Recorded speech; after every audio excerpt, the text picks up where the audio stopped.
Okay, the meeting of Atlantic County Board of Commissioners is called to order.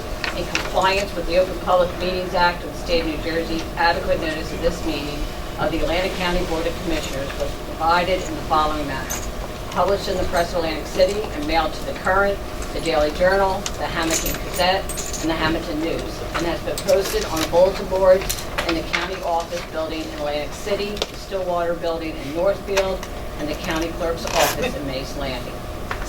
Prior to the opening prayer, I just want to make comments that one cannot watch the destruction in the Ukraine and not feel for the innocent lives that are being lost, and to see the bravery of the men, women, and children whose lives are forever changed. Our thoughts and prayers continue to be with the Ukrainian people and all of those in harm's way due to the evil in this world.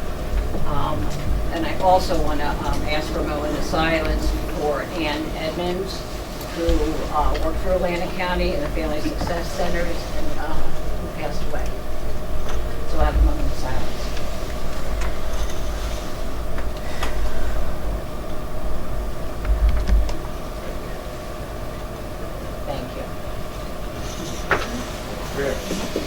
Almighty God, we thank you for giving us the opportunity to gather together today. Give us the wisdom and courage as we look forward to the future. Help us to discover areas in our personal and community relationships where light, peace, and justice are needed as we open ourselves up to others and seek God's Spirit. Show us as a nation the way to be the light for all nations and the bringer of peace and justice in this world. We ask that you be with us and guide us as we do our work. Amen. Amen. You'll stand and salute the flag and salute. I pledge allegiance to the flag of the United States of America and to the republic for which it stands, one nation, under God, indivisible, with liberty and justice for all.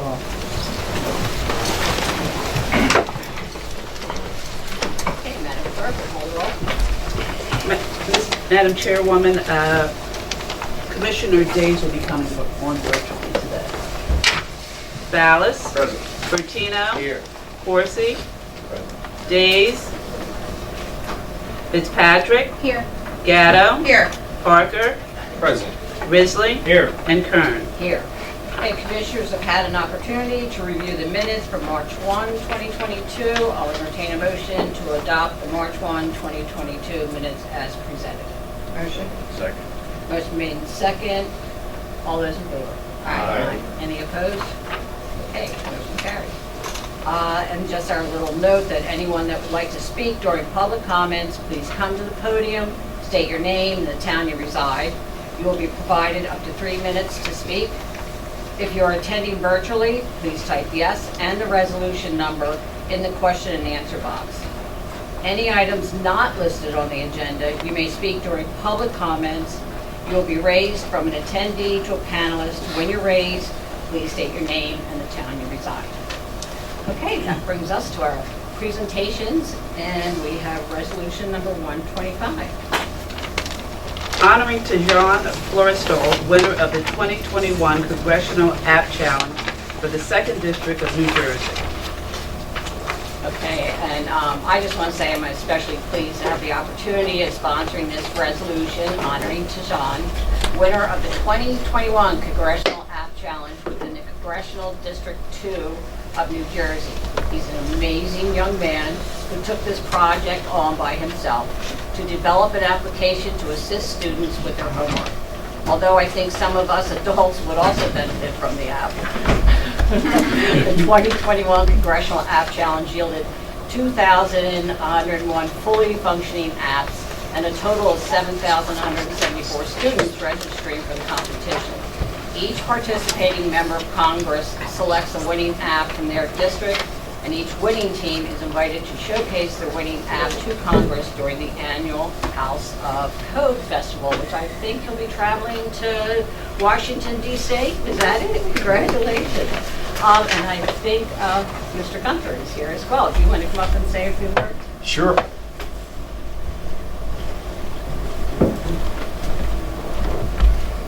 So One over here, Tijan, there's a camera, you can look that way.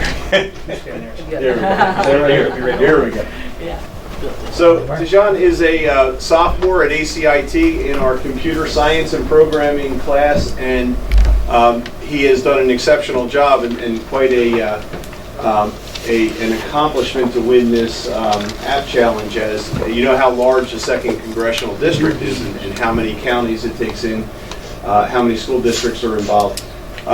Tijan's teacher, Mr. Ellenberg, speaks so highly of what he does every day in class, and he's a divergent thinker. He has ways of finding answers to things that some other students don't always come up with. He's very creative in that way, and we're looking forward to him doing great things in the future in the area of computer programming and computer science. So we're very proud of him. He lives in Atlantic City. I believe his mom is here as well. There we go. So I want to congratulate Tijan, and he will be traveling to Washington, and Congressman Van Drew will be recognizing him in our nation's capital. So congratulations. Ask for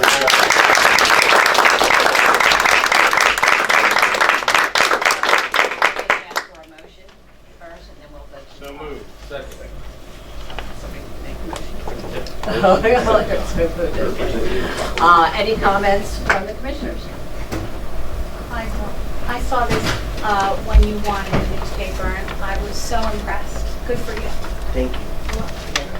Congratulations, and keep up the good work. I believe there's 93 towns in the 2nd Congressional District, so to stand out as #1 out of all of those, that's pretty impressive. So we're going to be looking for the next great things from you as well. Thank you. Madam Chair? Yeah, just want to say congratulations. Look forward to a bright future, and don't feel like a lot of the college kids that go away and never come back to the area, come back and use your talents in Atlantic County. And I think this says a lot for Atlantic County Institute for Technology. The education that you get there, the programs that are there, I'm sure have helped you along the way to be able to make this presentation to the Congress, or Congressman Van Drew, and be able to be award recipient. So congratulations. Thank you. Any other comments from the commissioners? Okay, we'll take a vote, and then we'll come up and take a picture, so hold on. We'll have a roll call. Ballas? Yes. Bertino? Yes. Corsi? Yes. Days? Yes. Fitzpatrick? Yes. Gatto? Yes. Barker? Yes. Risley? Yes. And Kern. Yes, motion carries. Does anybody from the public have anything they would like to say? Okay. We're going to take a photo on. Phil, come on up.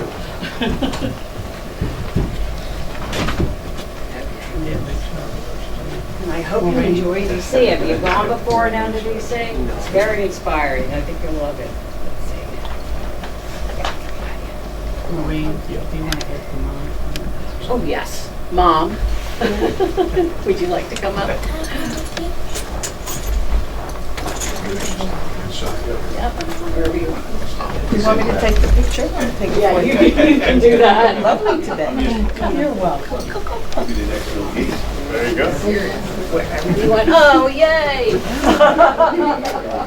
All right. Okay, so are we good? On 3. 1, 2, 3.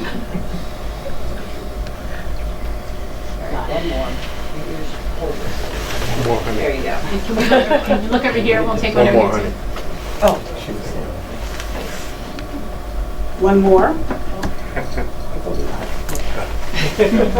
Congratulations. Thank you. Thank you.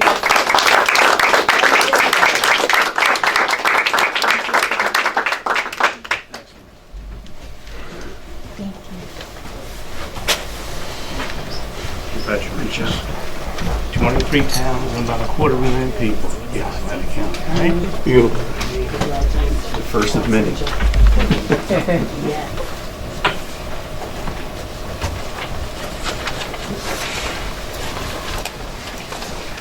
Okay, that brings us to resolution number 26. Honoring Tamar LaShore Owens for her contributions to teaching and contributions to the community. Second. Motion been made second. Comments from the commission?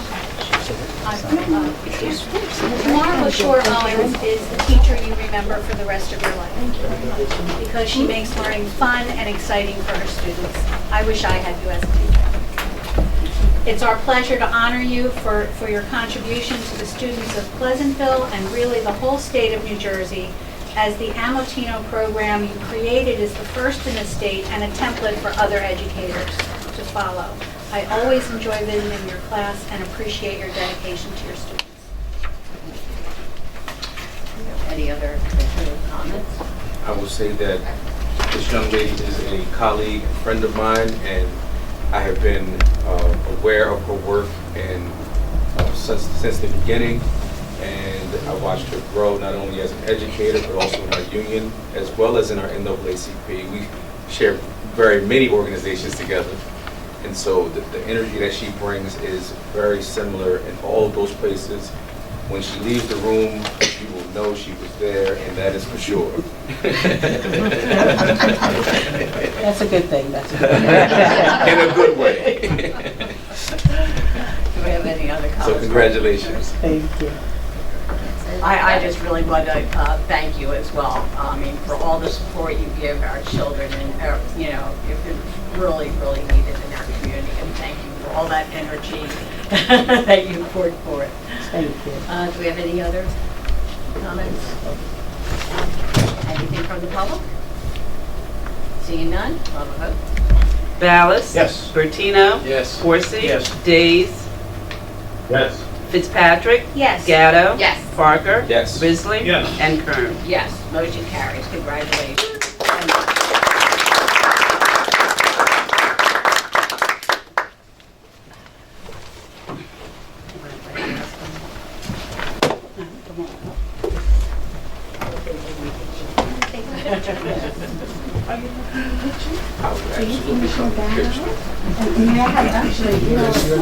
Yes.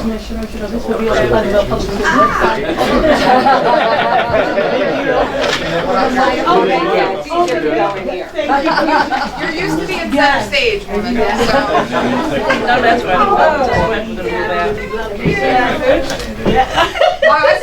All right, Thank you. We all in? Gentlemen, can we see everybody? Yes, please. Oh, all right, you have to tell us. Oh, you have, that's right. Brendan, you can Photoshop me in later. You missed it. Oh, yeah, we can do that too. Thank you so much. Oh, thank you. Thank you. And I just want to say that we are very appreciative at Pleasantville Public Schools for the You're outraged. That's it. We that voted you you gave out. in 2019 to 76 staff members. So again, thank you. They hang on our walls. We're very, very grateful for your support for us. And lastly, next week we will have Rabbi Ever and other folks coming in. Commissioner Fitzpatrick will be with us to talk about Purim to our students throughout K through 5, all the elementary schools. So again, thank you for your support and continued support over the years for Amistad, Asian Pacific, Holocaust, and Latino history. Thank you.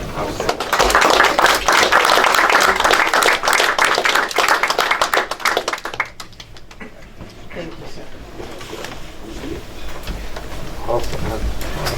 Okay, if you don't want to stay, you don't have to.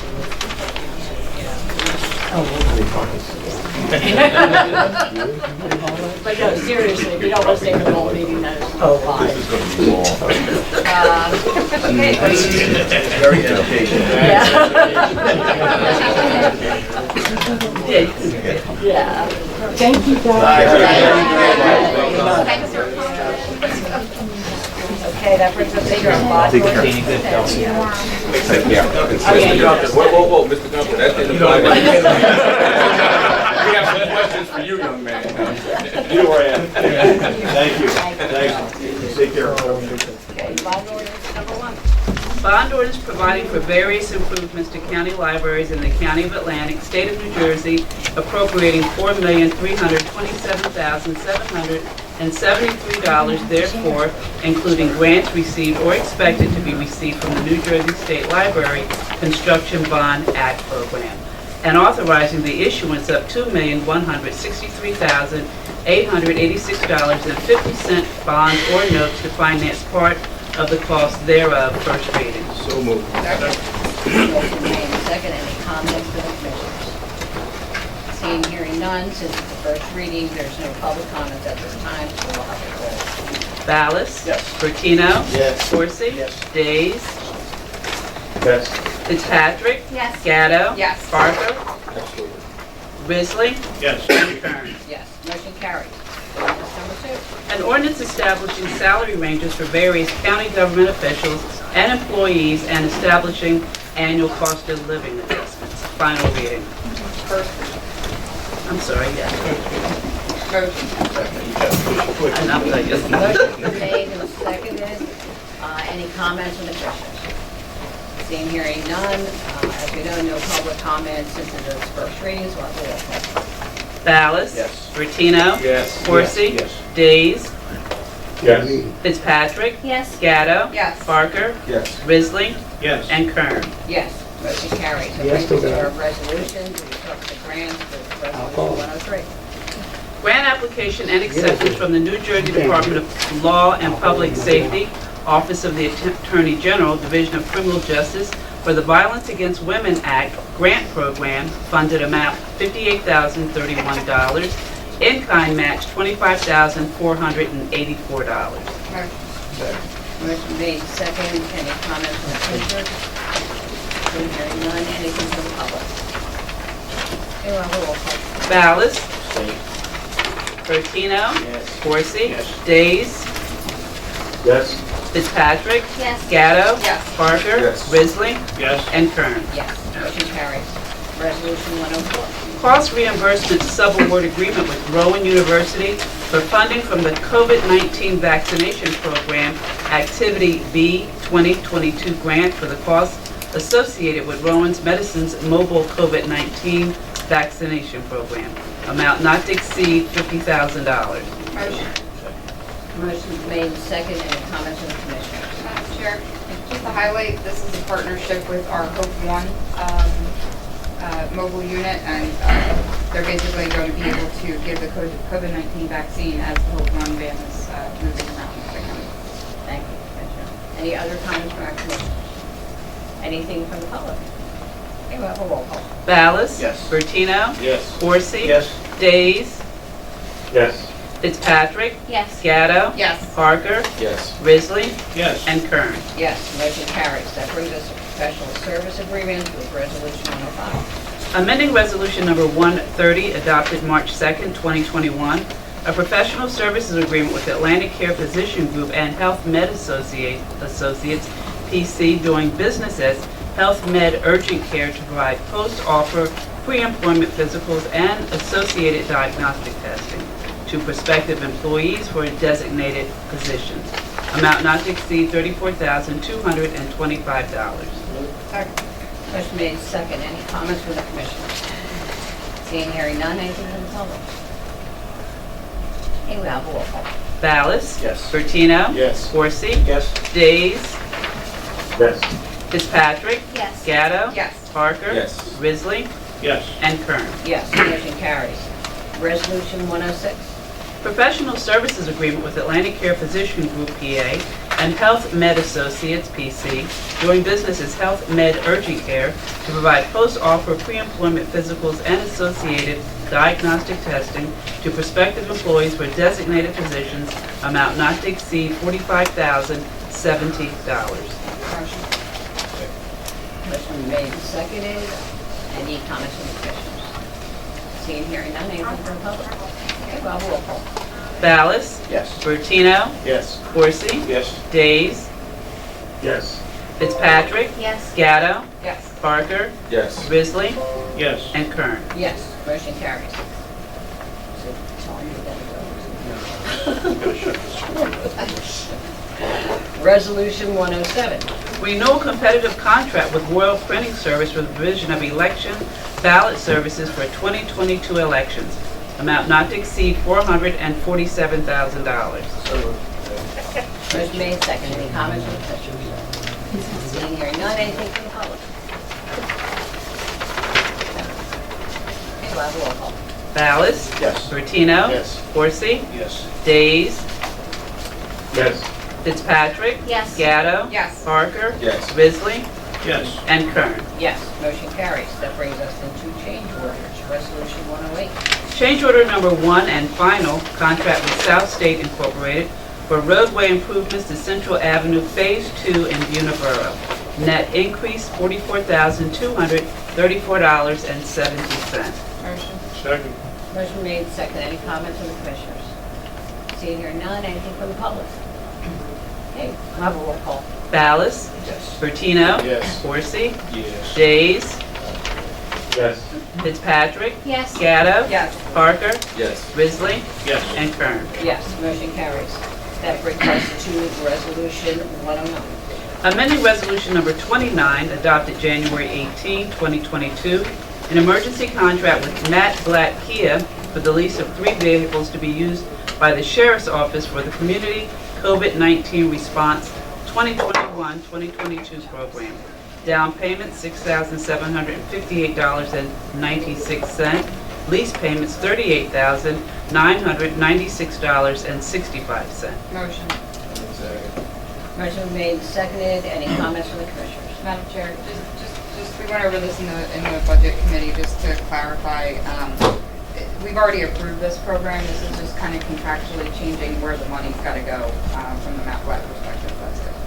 Thank you, Commissioner. Any other comments from the commissioners? Seeing, hearing none, anything from the public? Okay, we'll have a roll call.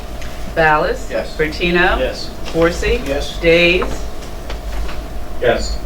Fitzpatrick? Yes. Gatto? Yes. Parker? Yes. Risley? Yes. And Kern. Yes, motion carries. Resolution 110.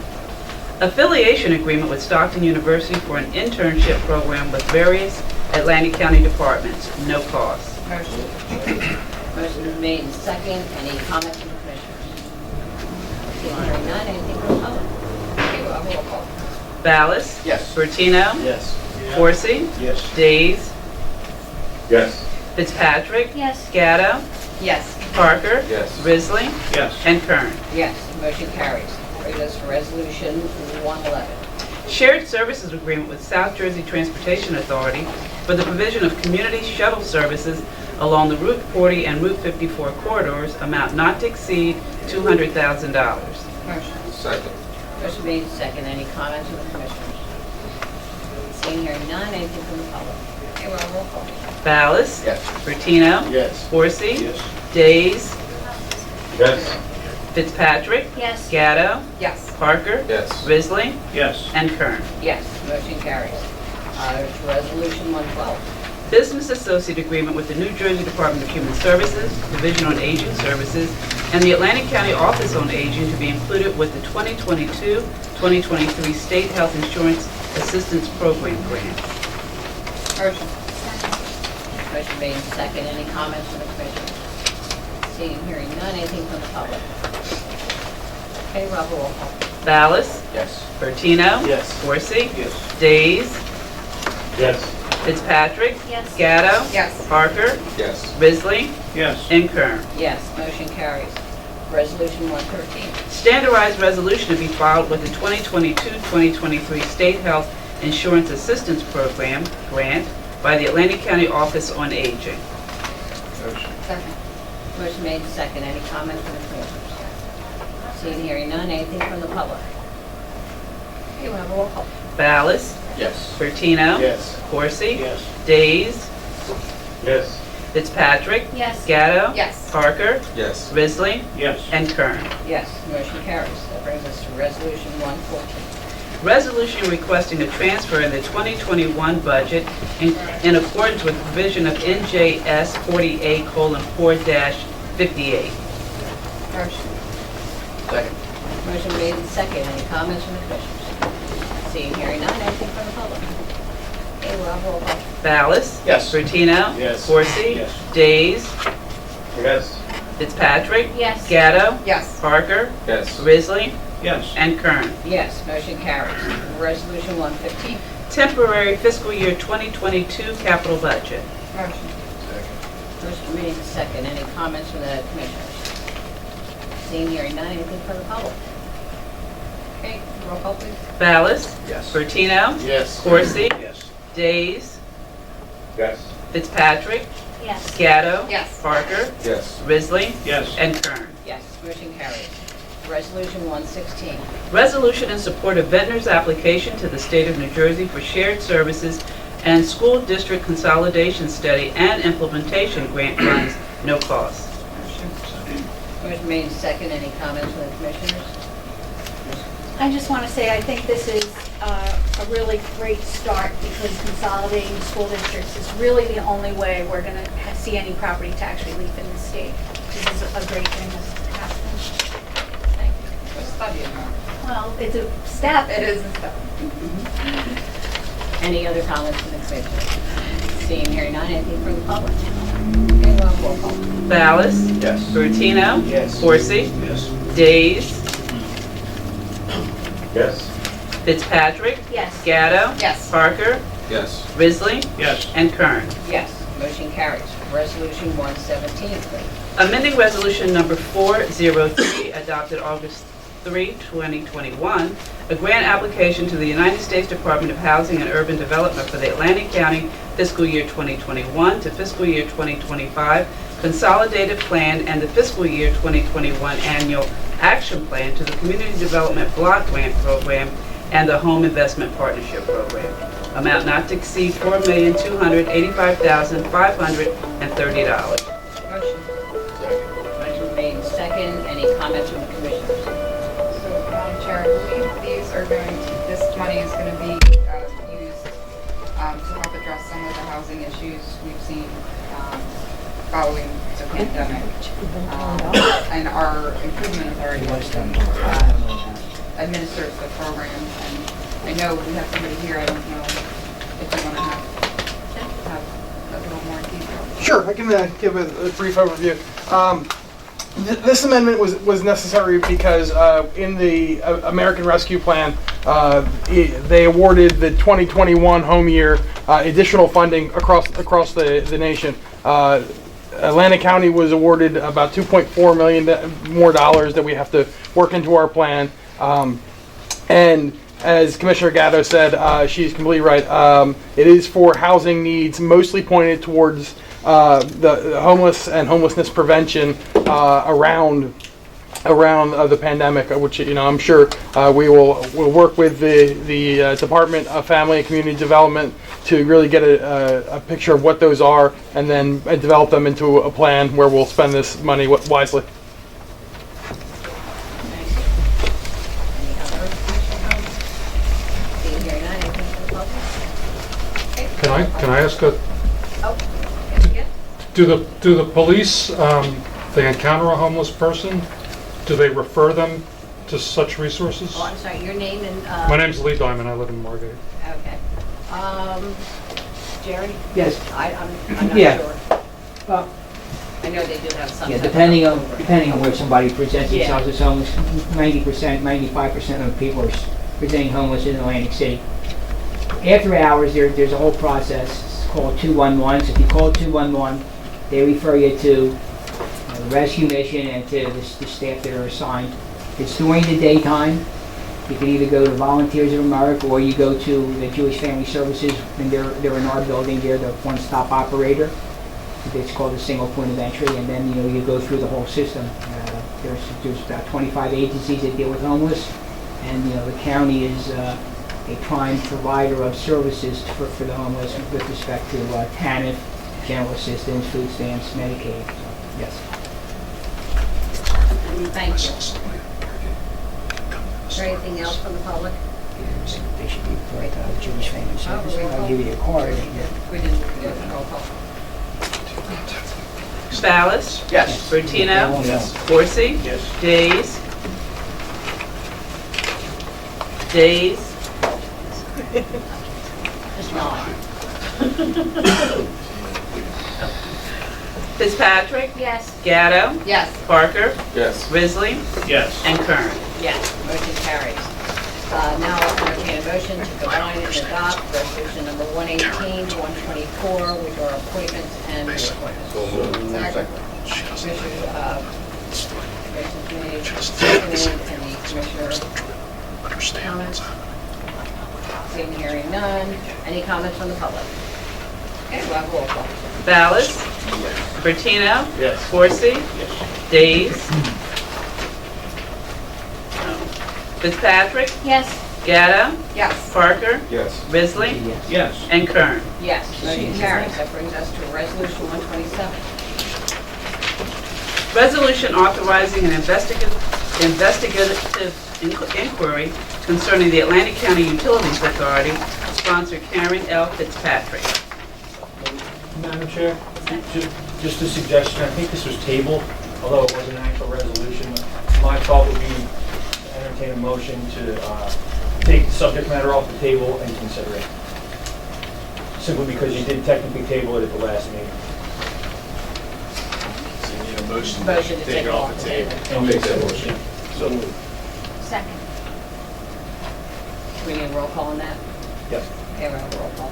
Ballas? Yes. Bertino? Yes. Corsi? Yes. Days? Fitzpatrick? Yes. I'm sorry, I said Gatto. I do. Sorry. Gatto? Yes. Parker? Yes. Risley? Yes. And Kern. Yes, motion carries. Okay, we are open for discussion at this time. So the reason for this, this resolution is simply this board approves the budget of the ACUA. And so spending is a concern of ours. And when we find that there's $10,000 being spent on what amounts to a campaign that is not related to trash recycling or any of those items, we want to know why. And that's what this is about. Any other commissioners? I do know. Thank you. Of course, there's no need not to speak for myself. Anytime I have a question on any of the departments that we have that's under our purview, I generally will pick up the phone and I will call the person in charge and I will ask them directly what the questions are that I have. If I don't like the answer that I get, if it's at the ACUA and Mr. Dovey's here and he can tell you, Bertino picks up the phone and calls them, I'll get on the phone and I'll call the committee members that serve there. If it's in their purview of their committee, if it's solid waste, if it's wastewater, whatever it may be. I'm never going to say that a commissioner can't do this kind of a resolution. The only concern, not the concern, the only thing I would say is that when you do it and do it in this official capacity, I hope you're specific on the questions and the intent you're going to be asking. Because a lot of the stuff that they do there is approved by the board, their board. They approve it at every meeting. We get copied on the minutes, their agendas come out, we all can see that, it's all public documents. So, but I'm not going to tell you or anyone, you don't have the right to go and have an inquiry and check. You do. But I would do it, as I said earlier, if you have questions and concerns specific, I would have picked up the phone and asked them first, but it's your choice, obviously. Okay, any other commissioner comments? Madam Chair, if I may, so let me be clear. So at the last meeting, we had this conversation regarding spending $10,000+ taxpayers' money on a campaign against the no dump in February. We get it. It's political. I get it. I understand. It is what it is. At the end of the day, when we ask the question, who authorized it, nobody can give you an answer. So it's not new to any of us when we ask the question because nobody wants to answer it. And it's just like I said, when they did the license tax, county government tax, nobody authorized it, but they did it. And then when you question them, nobody can give you an answer. So we have the right to ask, and I agree, you've got to be very specific on what your questions are going to be. But they're not untouchable, but you can't ask them a question. Because we have the authority to appoint board members to there. And so when we appoint them, that means that gives us authority to at least do an investigation, whether we like the outcome of the investigation. Maybe something different. But at the end of the day, they still have to answer, just like we have to answer when we do something, whether folks like it or dislike it. And what's happening is that we all know the game playing. do what you want to do until you get caught. There was a big campaign, it was no secret. The ACUA had county employees out there at the time putting up signs, no dump, in Pleasantville, with a campaign. Who authorized? One city, just one county time. Everybody ran for the hill. Oh, they technically don't report to the county. So we get caught in that gray area. And so I would agree with my colleague, whatever questions we're going to be asking going forward, it need to be very, very specific. Not the okey-doke BS, but be very clear what we're asking, because 9 out of 10, you're not going to get the answer you want. That's just the game that's being played. But I think as a governing body, we have the right to ask those questions. Like the public asks us something. Not only the right, but the obligation. I understand, but it's going to get political no matter how you play it. You're going to get half of the answer no matter how you ask it. It is what it is. So let's just put our cards on the table. Madam Chair, if I may, I'll just say one thing and then I'll leave it at that. I take issue with the idea and the concept that we don't have authority. You said we don't? The idea and the concept that we do not have authority over what they do, I take issue with that whole concept. Do we have any other comments? Madam Chair? Yeah, I'll just make one comment. I spoke with County Executive today in reference to this and asked him specifically if their board approved, which I believe is the question, if their board approved the expenditures for a campaign reference to the trash transfer station that we were building in Pleasantville. And he emphatically said, yes, they did. Thank you. I just have a follow-up to that. In the Oprah request where we asked for the invoices and anything substantive related to that, like minutes or an agenda, we were told there was nothing substantive to report back. We didn't get anything. Yeah, I know nothing about your Oprah request since I wouldn't know that. Obviously, if you made an Oprah request as a commissioner, that's on you and you have the right to do that. As I said earlier, if you look at the agendas, are they permitted to expend dollars, and if the board, their board approves it, heck yeah, they're allowed. There's a lot of people that may not agree with some of the expenditures we have in the county budget, and they can come in here and tell you they don't like what we spent it on. But they have the right to do that. So that was the only thing I wanted to make sure from my standpoint that you understand. You have the right to investigate and ask. That's our job. We have a fiduciary responsibility to the people that we represent. They come and ask us these questions. I'm on board with all you guys with that. But be specific when you do discuss and when you do meet with them as to what you want to answer. I know how to ask the questions. And if the agenda or approval in the minutes were given to us with the Oprah request, we would not be doing this. Madam Chair? Or you want to go? Yeah. Rich? Commissioner Days? Thank you. First of all, I'm not sure who the us and the we are that Commissioner Fitzpatrick is referring to. I don't think it was a request of the entire board of commissioners, so I kind of want to be clear on that. So, secondly, I agree that we have the right to question that. It's just as anyone from the public has the right to question, should question the expenditures of public money. I'm not crazy with the wording of the title of this, authorizing an investigative inquiry concerning the ACUA. Again, just my opinion, my concern is that it just sounds like we're accusing them of wrongdoing, of financial misspending, like there's something shady going on, and I just don't want to, relay that that's the impression that we're trying to get out there.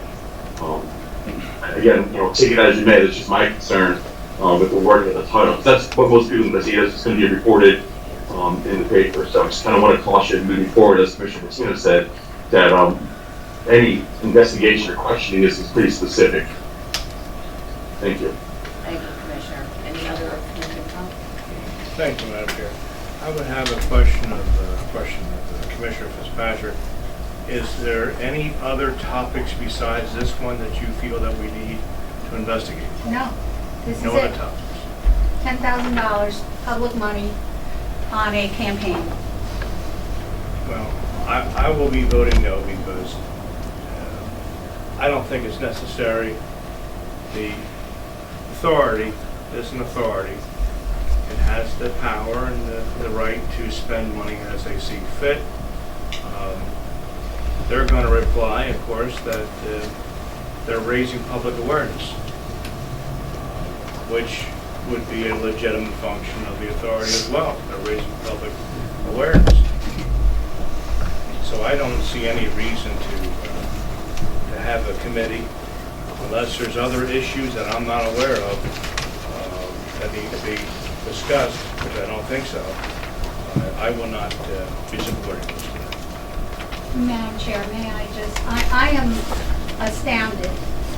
2 weeks ago, everybody sitting here was very interested in this, very, very interested in this when I showed you the invoices that were sent to me. And now, I don't know what happened, a huddle, I don't know what happened, but this is very, very odd and disappointing, really, that you don't think that this is important enough to ask these questions, specific questions related to spending taxpayer money on what amounts to a political campaign. We all know we're not allowed to do that. Well, okay, so I would like to say, as we open up to the public, that I know Mr. Dobie is here, and if he's willing to answer some of the questions, we can possibly resolve this right now. Absolutely. I mean, it's up to you, and this is not... Madam Chair, if this issue is particular just to that, as you know, I have to recuse myself from the discussion. If it's the only things that we seem to be asking the HCOA, I'll have to leave the room while you're discussing that particular issue. Okay. That's yours. So, Madam Chair, let me, before we close the comments, could you ask the commissioners before you go to the public? I believe my colleague was getting ready to say something. I don't want that to come out first. Yeah, I mean, if I may, Madam Chair, thank you. I just want to suggest, because I did ask Commissioner Fitzpatrick about the specific questions, and the other commissioners have brought up some interesting points as well. I'm just wondering if maybe we need to have this go to a subcommittee to clearly identify the questions. I know your questions were specific to, at least in our conversation, were specific to this particular campaign. I guess I might even have a little more a broad question about just discussions having to do with private enterprise and the authority in general, and not necessarily specific to this one. I do agree, I didn't even really notice the title saying the investigative inquiry into the total authority. I do think that is a little misleading, so I just wonder, yeah, I just wonder if it is better to maybe go to a subcommittee, go through the questions that you have, level set the information that we know, level set what authority we do have. I know you referenced the different rules, and that has been a question before us before in terms of what can and can't we do, because we do appoint commissioners there. So I just wonder if it's better to maybe get some of the specific ducks in a row first, so that we can be more specific in a resolution, understanding what information we do and we don't have very clearly. Just a suggestion, that's all. Absolutely. We talked about putting questions into the resolution. We didn't want to do that. If you want to go to a subcommittee, I'm fine with that. I just feel obligated to ask the question. So Madam Chair, if I may, and I hear you clearly, and it's responsive if you choose to move to a committee. But let me say this to each one of my colleagues. What you don't want to do, and you've been here longer than everybody, you don't want to give away your authority. And what I mean by that is, if you start weakening on a resolution just to ask questions, you're basically kowtowing and giving up the authority that you have as commissioners. Whether we like the answers or not going forward, that's a different story. But you never give up the authority that you have. The problem is, I think most of you don't understand or really know the amount of power that you do have as commissioners. And we fail to use it when we need to. Whether it's the $10,000 or whether it was the $50,000 or so they allegedly spent 2 weeks ago with the tent in Pleasantville and all of that, it's questions that I think is legitimate to be asked. Again, I may not even like the answer to come back, but I think as a governing body, we should not kowtow to phone calls and people intimidating or attempting to intimidate, or to even to basically consider to let you know, y'all shouldn't do that. Y'all have some authority, but don't use it. Exercise your right. I would just, I'm just saying, exercise your right to at least get the information. That's all I'm saying. Once you start not taking the approach of the authority that you have, you're weak. And with, unfortunately, in terms of, it doesn't even have to be the ACUA, it could be any other entities within the government, in county government. But where do you start? And that's all I'm at. Like I said, I'm not putting him out specifically, but hell, he's been there for 2 centuries. and what I mean, and I'm not being smart, I'm just saying, he's been the longest serving member of this governing body. So you know when stuff comes up, you question, you want to know stuff. I don't have a problem if it goes to a subcommittee. And that's probably something we should have discussed before it got on the agenda, not wait till the 11th hour to bring that up. Because everybody got the agenda and knew what was on there. If there was questions regarding whether it was the title of it or what the questions were going to be.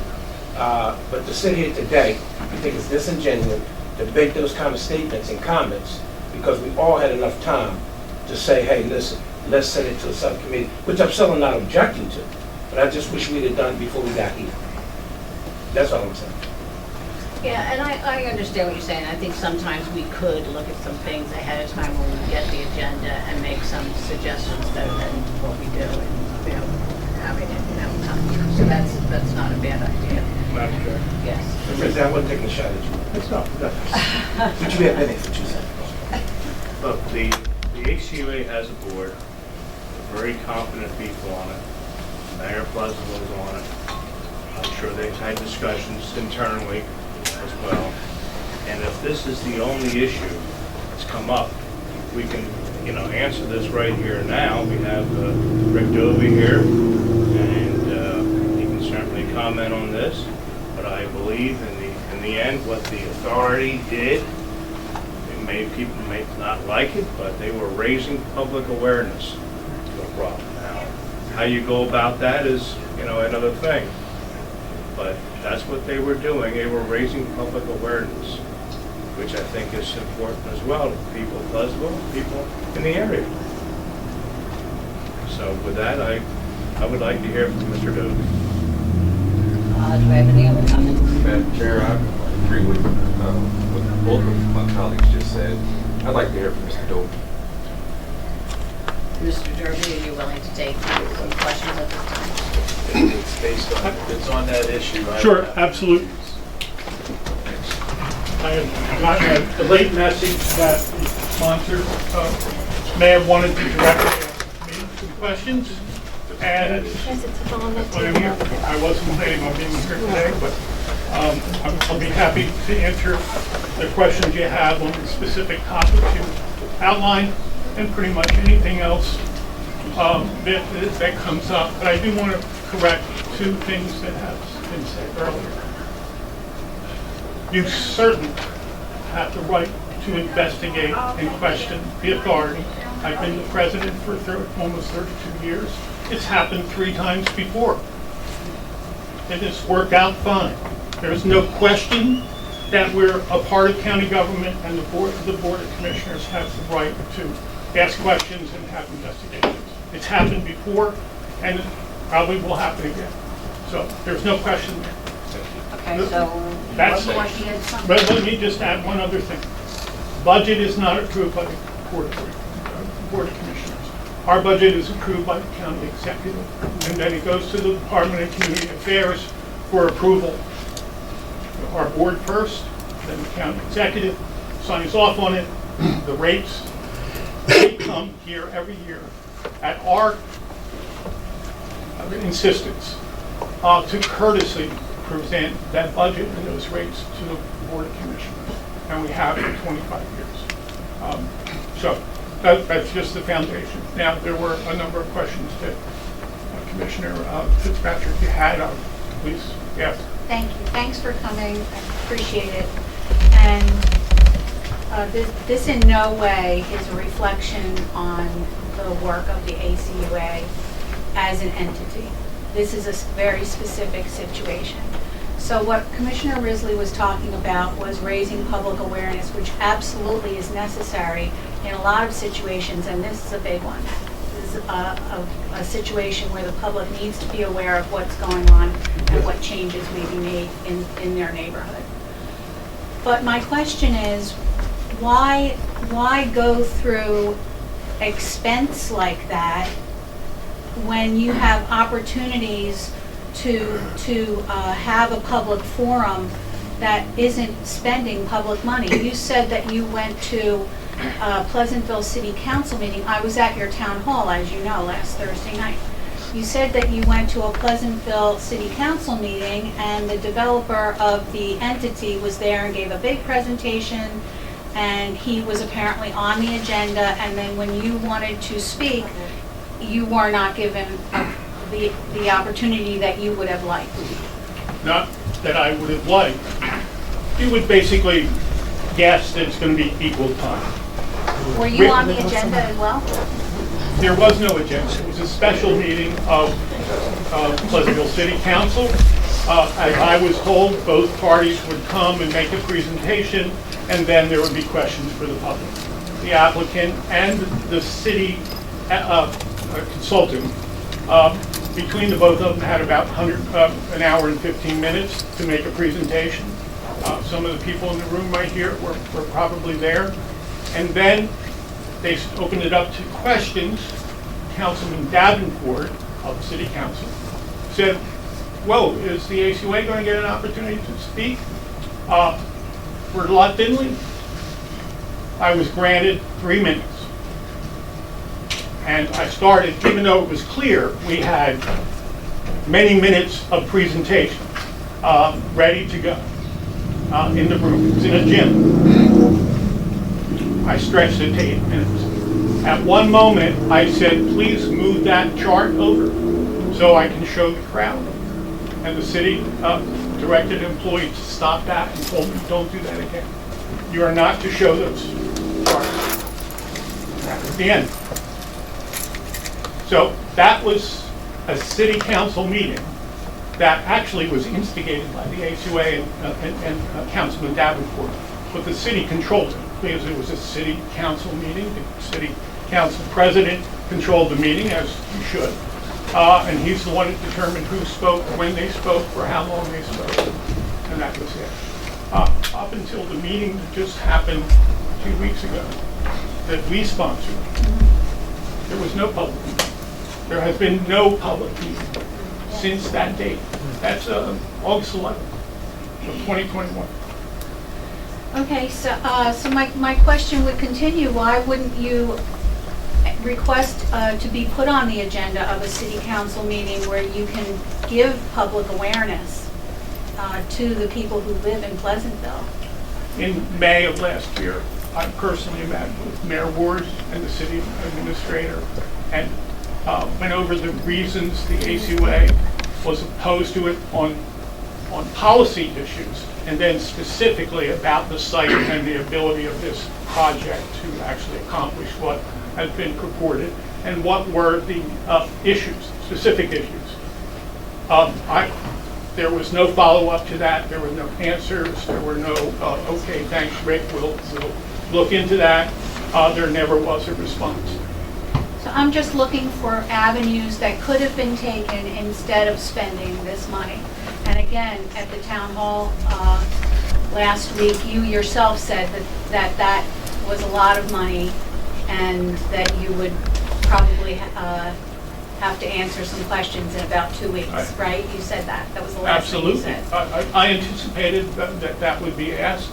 But now the question, well, you asked the question. What? How much money was spent on that meeting?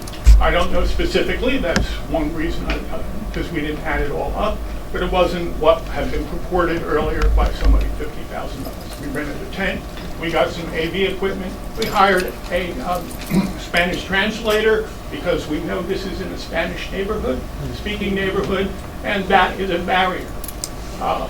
So we had, guess what, we didn't use the translator once, but we paid $200 to one, because that's the right thing to do. So, let's see.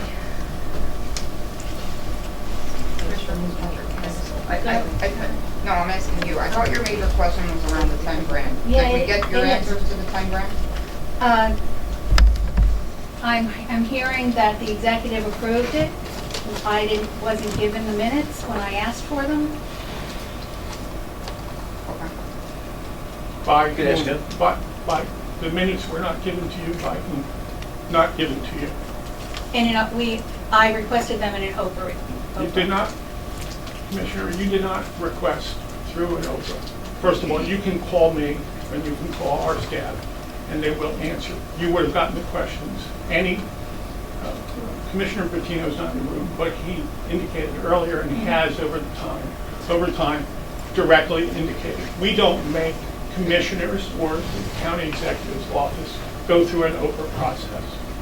We may not have the answer. Correct. What happened is Creed Hogue came to a board meeting, did not identify himself as representing anybody but a citizen to Ms. Delman.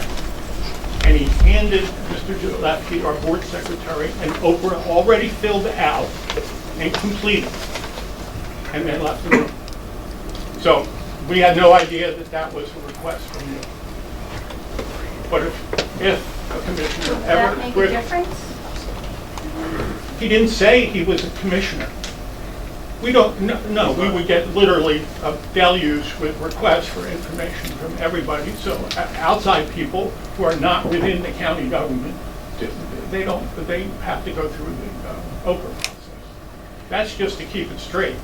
And what they're asking for is legally permissible. And so it has to be reviewed by her attorney. Well, what I'm hearing is that it's of the government's opinion that these expenditures were appropriate. Like Commissioner Corsi said, I don't like that answer. I was hoping that I would be able to see something in writing that said it was approved, or that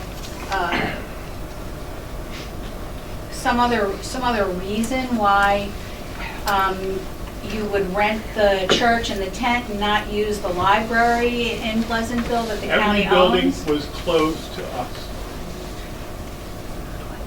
Not available, except for that St. Mary's Church. So Madam Chair, if I may, I don't want him to sit here and beat a dead horse to death, because he's already got his answers ready to go. So Mr. Dovey, let me ask you a question with all due respect, and for the record, there's not been one time I've called the ACUA and talked to him and not gotten the information, so I would never be able to say he's never been forthcoming with information. However, I've never put in an open request. I didn't think I needed to, but he's always been forthcoming. I want the record to be very clear. So with this transfer station that seems to be at the top of the discussion on everything, the record needs to be clear. This does not start under Mayor Judy Ward. It started under Mayor Tweedle. So we need to be very clear about that. Because the public think is Mayor Ward who's pushing. It started under Tweedle. Would that be a fair statement? Yes. And you indicated that we're not in court, and I'm not questioning your legality, but you indicated you have a meeting with Mayor Ward, who happens to sit on your board. Is that a fair statement? When she was mayor. My discussion with her last spring. As mayor. She was mayor last spring. Right. So I guess my question was, apparently there's been some miscommunication or not enough communication on somebody's behalf regarding where they stood with this transfer. I just want the record to be clear. Folks have it, and you always relate to the fact that Mayor Ward, nobody never talks about it. This started under Mayor Tweedle's watch. It was something that was continuing on. So it didn't, My point was, excuse me, I didn't mean to cut you off. My point is, this was not something that just popped up out of nowhere. This has been something that's been talked about for a couple of years. Is that a fair statement? I would say 6 years. That's more than a couple, right? Is that fair to say? Yep. And so what happens is, I just want to make sure people don't think this was something somebody tried to slide through at the middle of the night. It came from a previous administration that you had a lot of dealings with in terms of conversation because of the transfer station, whether you agreed with it or disagreed with it. Consistently over the last 6 years. First it was in Pleasantville, then it was in Galloway, then it was in Pleasantville. All of those discussions, all elected officials on the local level that I interacted and there was a discussion about this, I said this is a bad idea. All right, bad idea for your town, bad idea for the neighborhood, bad idea for the county, bad idea for the ACUA, bad idea for the ratepayers. That's what I said consistently, and that's what I said to Mayor Ward. I'll tell you what I'm not going to do. I'm not going to sit here and debate you back and forth. But you stood here about a year ago and you told us the tipping fees, et cetera, was not going to go up at the ACUA. And I believe last year they did go up, or they're going up. And I'll stand to be corrected if that's, but I believe that's what you said. So, but be it, Mr. Dobie, listen, you got a job to do and I appreciate you doing your job. I just didn't want this to turn into a dog and pony show where I blame you, you blame them. I think the record just needs to be clear. How long ago this project started and where you at today. And the issue really came down to, did you have authorization to spend $10,000 plus to do an awareness in the community? And according to my colleagues from the county executive, that's what Dallas has indicated, that they do and he approved. And our board was on, there was not a vote by our board. That was my point I was getting ready to I make. had the authority to do it, and they ratified it when the bills came due. But that's the point I was going to make, because we asked at the last meeting, was it a vote taken? And I believe the answer was no, but you just cleared that up. The vote was taken after you did it. The specific expenditures are paid after the fact. But you didn't need authorization to go out to do a No, campaign? the authority operates in a way that the president and the chief financial officer are approved to make a payment or approve payments up to a certain amount, and it exceeds this amount. Thank you. I reserve the balance of my time. Can we, just for, I'm sorry, Madam Chair, if I may, just for educational purposes, what around amount is that? How much can you just Well, we have a budget for authority relations, and there are budgeted amounts for specific things that we know are going to happen or are anticipated to happen, and then there's contingencies. For instance, the last 2 years have been one giant contingency. That's all levels of government, including ourselves, because we've spent money on things that we never imagined. So I think your answer is it depends on the project? It depends on the project and how it's and the need of it and what's occurring. So that's where it is. In another forum, I'll be happy to give you the specifics of this decision and when it was made and why it was made. I just have one, I guess, unreadiness that I have with this project and some of the rhetoric that's surrounding it. And maybe, Mr. Dobie, you can help me. Because I continually hear about how the commissioners voted in favor of the project and the commissioners are dismantling the ACUA. I hear it over and over. It's online, it's in the newspapers. And I don't think any single person up here agrees with that statement. Not one commissioner agrees with any part of that. We didn't vote in favor of the project. We did not. And nor are we dismantling the ACUA. So I just want, maybe you can help clarify that for folks, because the language is coming from somewhere and it's not being proactively stopped. You know, we want to stop the dump, we want to stop some of the bad information as well, I guess. So I just would like to hear you answer to that portion of it, to speak to the folk that are out here listening, the public, to what the commissioners actually did from your understanding. I wasn't here. But you read the minutes. No, I didn't You didn't read the resolution. I read the resolution, And and the I read the newspaper article the evening Oh, that's, after. well, that's newspaper, Mr. Goldie. We're not I getting agree, credence to I the agree, newspaper article. but that's where it's coming from. The But we also- newspapers said. We also had our chairwoman came back in another meeting and clarified for the record that that's not what we did, just to clear it up for any minds out there, because we read the newspaper as well. So we took the time in another meeting just to clarify that that's not what we did. And sent it to the newspaper and told them that the report, that the article that was written was false. It hasn't been corrected as far as I know. Well, we don't have any authority, where I do agree with you, and thank you for saying it, that we have authority over the ACUA, and thank you for saying that, because that was another issue that I had, the concept that we didn't have authority to question what happened in ACUA. I never said that. Right, and you just cleared it up for me, so thank you for doing that. We don't have authority over the newspaper. That we do not. Neither do I.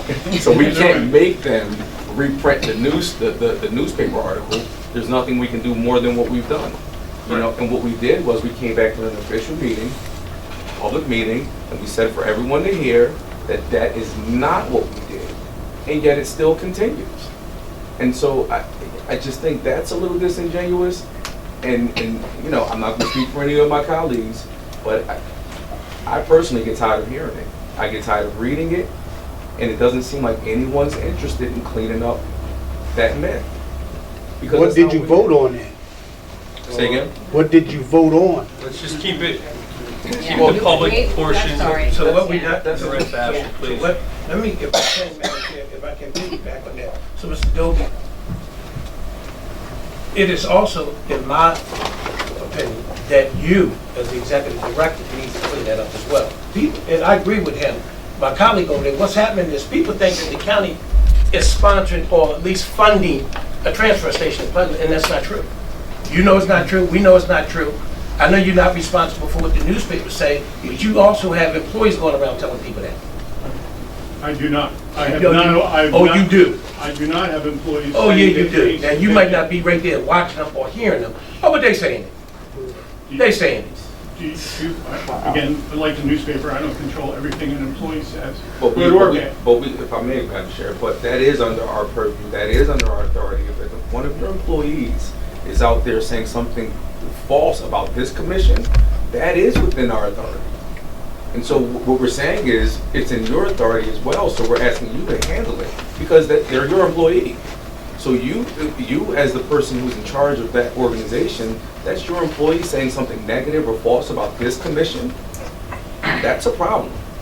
And that needs to be internally addressed. There's nothing that I'm aware of. Our employees. But if something does come to your attention that one of your employees are saying something that is untrue about this commission, you will be proactive in making sure that that employee is internally dealt with? I would deal with it appropriately. Thank you.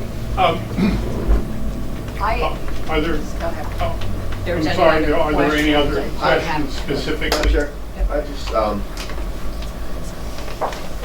basically, Mr. Doby, we got a few things text to us.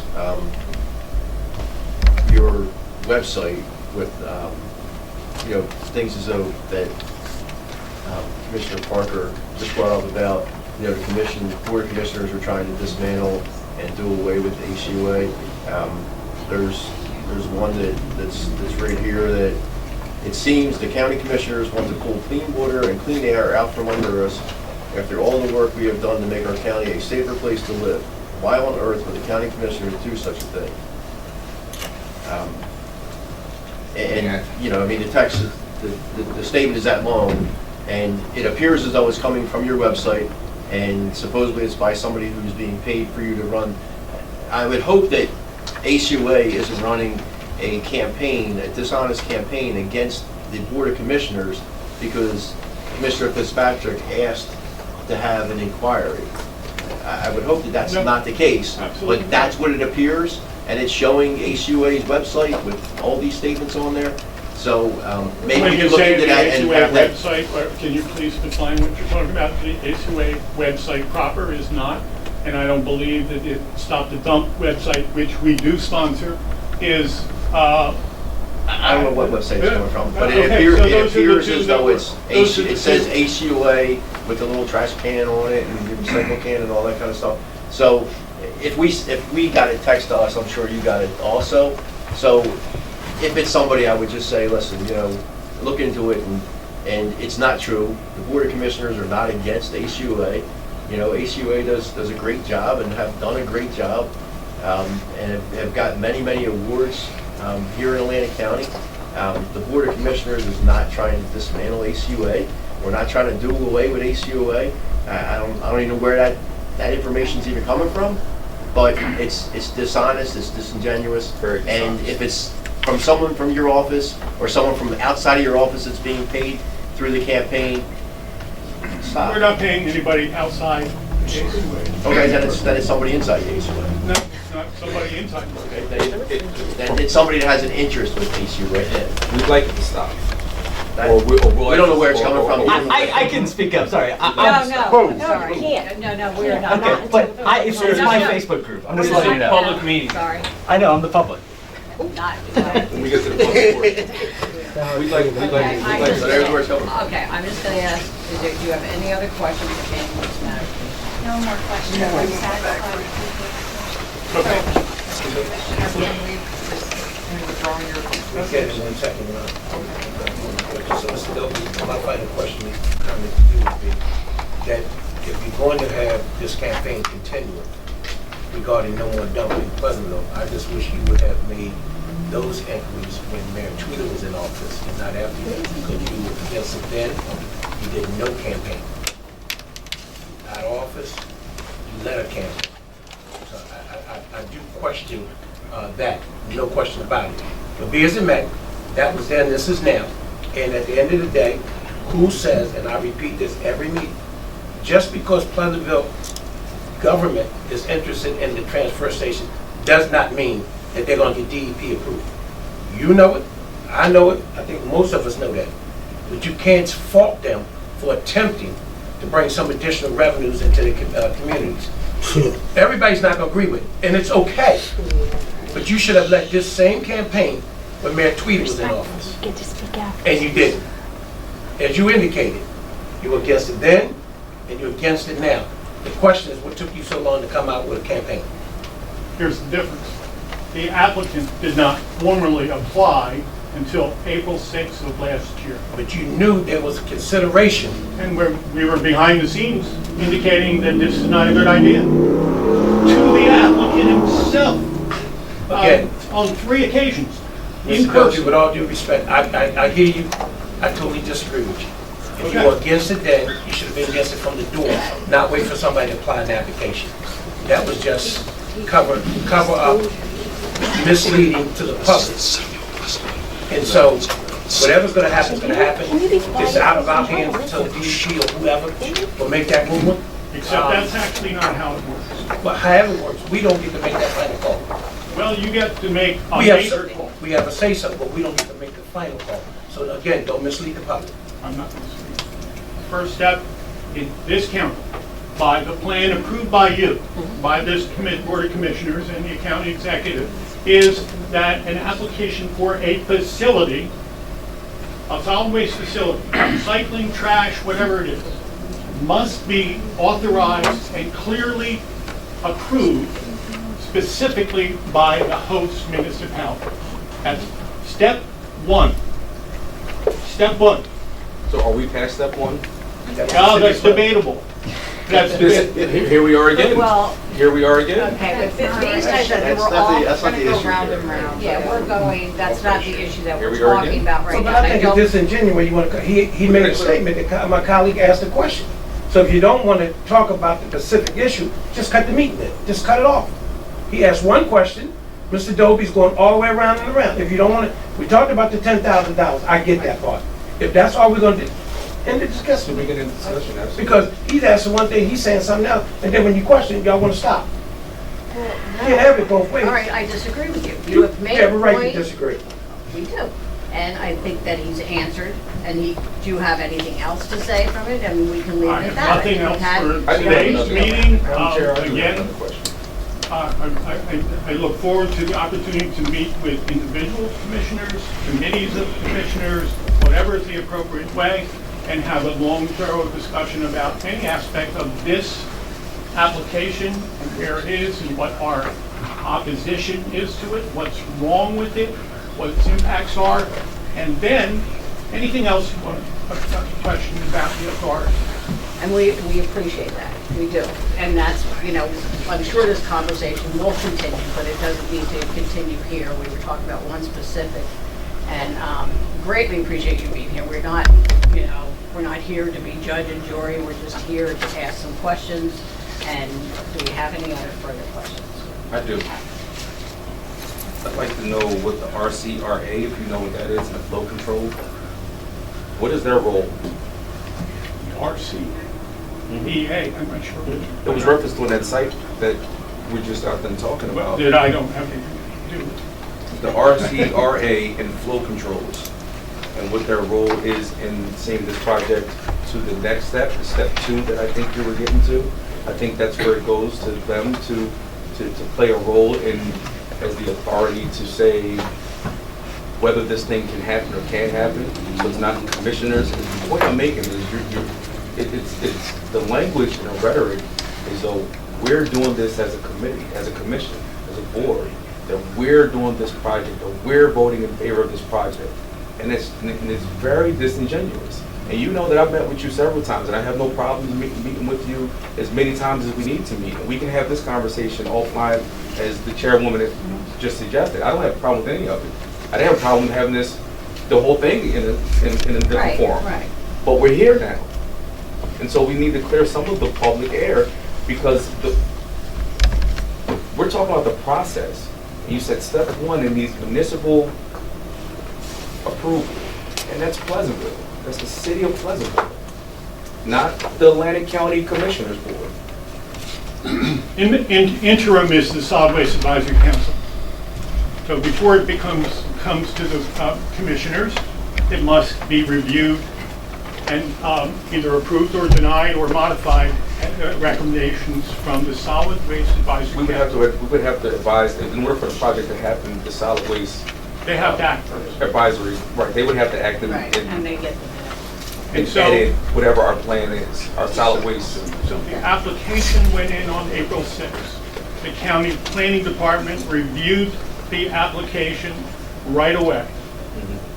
They issued a 7-page letter of concerns, issues, and things that must be addressed on July 22nd, 2021. It cannot be deemed complete until those answers are made, and if it's not deemed complete, it can't be presented by the applicant to the Solid Waste Advisory Council. That has been the status for 8 months. The applicant has not answered the very questions raised by the county solid waste staff, not the ACUA staff. We have many of the same concerns, but So one last question, and I know you want to go, and I don't want to cut you off. What happens if the applicant does not comply with these questions? Then it's a dead application. Then it dies anyway, and then we're in here arguing over nothing. That wasn't necessarily the issue, and I do want to stop because I don't want to put it out there. Keep going The back public and needs to forth. hear it. We appreciate him being here and answering our questions. And if we have further questions, we can call Rick, as he said. I'm sorry, Mr. Doby.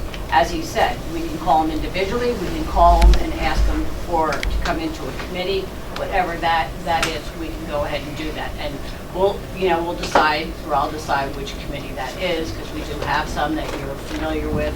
So that's where I think we need to go from here. And I thank you for answering the questions. I thank the commissioners for their passion and wanting answers, but thank you for being here.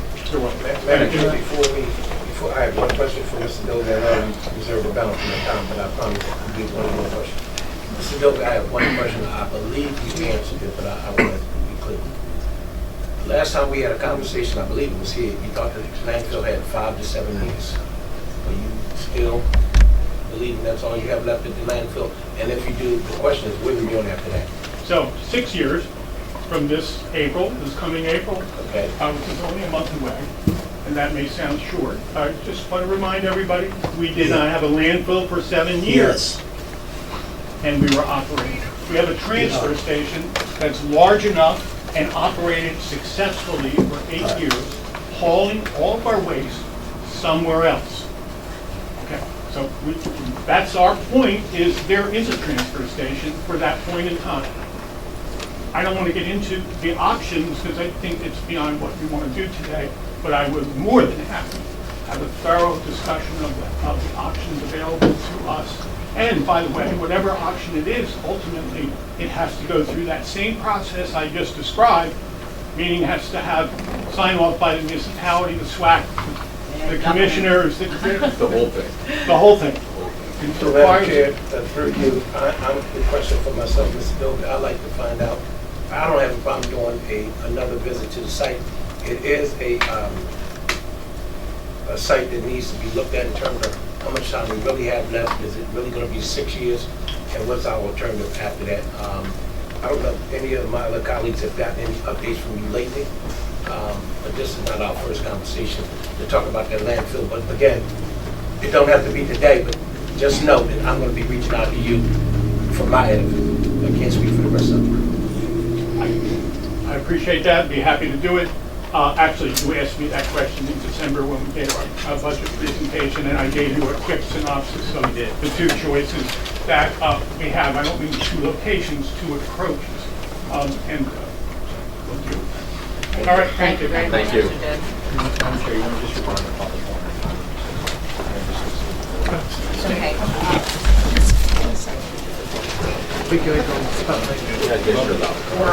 We're now open,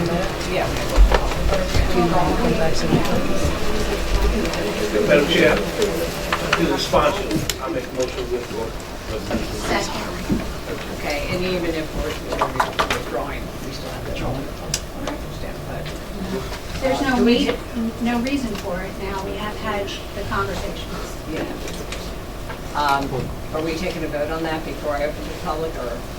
I think there's a motion on the table, withdrawal, right? I hear what you all are saying. You opened it to the public, I believe. I'll give the public the opportunity to comment, and then once And they're then done, do the vote. on that. Okay. We are open to the public. If anybody would like to come forward to the podium, please remember to state your name and the town you reside. We do have 3 minutes, and that's really because people there's quite a few people, so. Sir? You're right there. You should.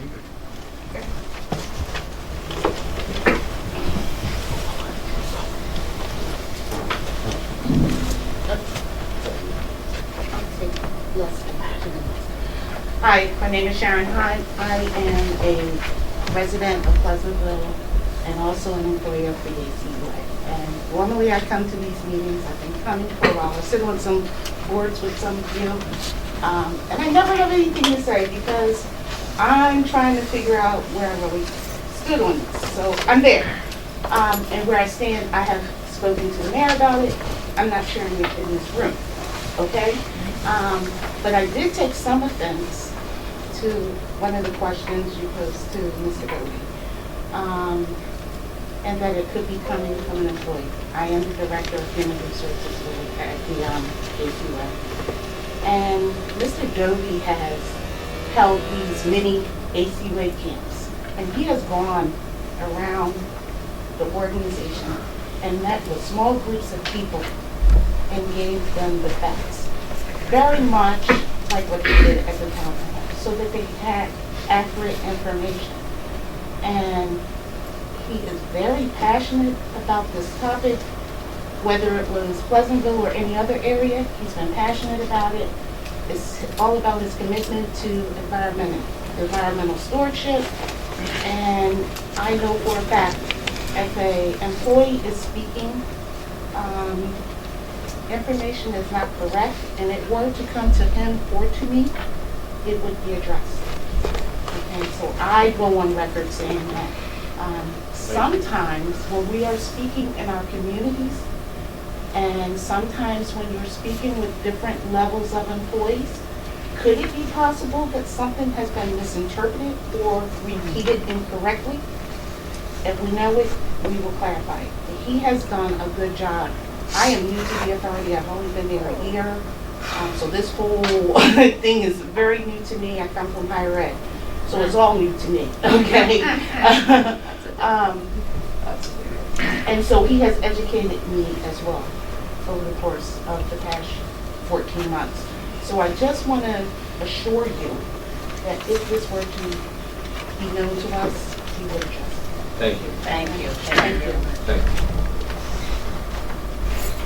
Hi, everybody. Jason Howell, Mullica Township, New Jersey. So the first thing I wanted to say is that I am a big fan of public participation and public awareness. Now, I actually learned about recycling and other sustainability measures from the ACUA in the early, late, mid-90s when they came to our schools. And I think we should continue that tradition. I think it's an important one for our county. For the people here today, how many people learned about this issue from the ACUA? Sir, just try to address the chair. I'm addressing the whole public. No, sir, you have to. So many people have learned about this from the ACUA. I think the county could do a much better job in their public participation, including the time and the location of these meetings. 4 o'clock is really hard. I had to get somebody else to pick up my daughter from daycare. I had to take off from work. This is a tough time for people to come and participate in the public process. I think what the ACU has done has actually been a benefit for the county because they held the meetings at night. They held the meetings in a room big enough for the public to participate, and they had a Spanish translator. So I think this is a model for what we should be doing. Now, the county has the full authority to investigate, of course, and I think that's fully appropriate. But this, I think we should take this as a model for how to actually talk to the public, to communicate with the public, so that we all know what's happening in our county government and can respond appropriately. That's all. Thank you. Is there anybody else in the public that would like to Hi, come forward? my name is Julissa Burnside. I work for Lane County Government. And you reside? And I'm done with that one. I'm here because I am a local number 2302, and I watch and I'm here for meetings all the time in reference to our hazard pay once again. And Wait, this is only on this topic, the ACUA topic. oh, BCA. ACUA. So nothing Public comment. Oh, yeah. Thank you.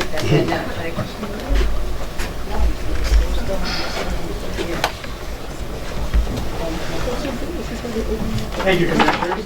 My name is Orvin Moreno Rodriguez, and I reside at 730 New Bedford Road, Pleasantville, New Jersey.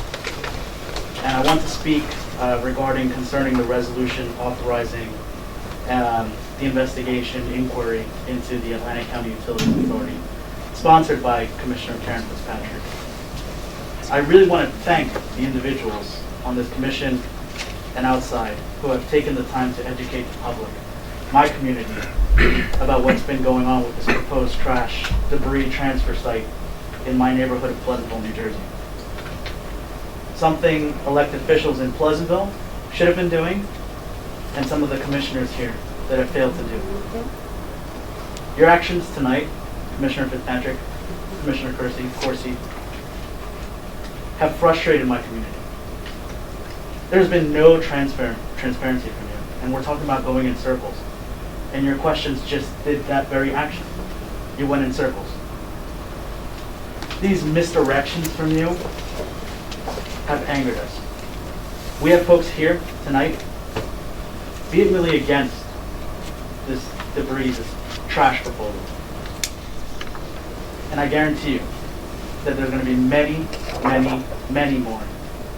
And we will ensure that this trash site is never, ever built in Pleasantville, New Jersey. If this commission, if there are certain commissioners here want this trash site so badly in Pleasantville, New Jersey, move. Move next to it. Because it's being built right across the street from my house. And you know what? Washington Avenue School, with hundreds of school children attending, next to this trash proposal. So I urge you, do the right thing. No debris, no trash proposal in Pleasantville, New Jersey. Thank you. Anybody else would like to come forward in reference to this resolution?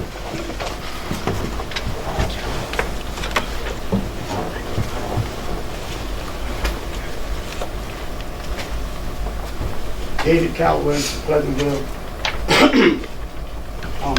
let me make this perfectly clear.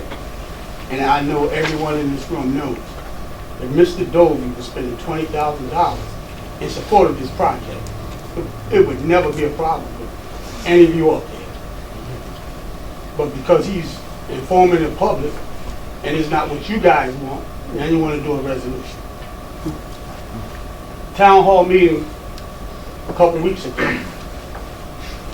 Ms. Fitzpatrick, you were there, and I know, with you being there, only thing that you saw was what Rick Dovey spent money on. You didn't come back to your college and tell them, no one from that meeting wanted this project. No one.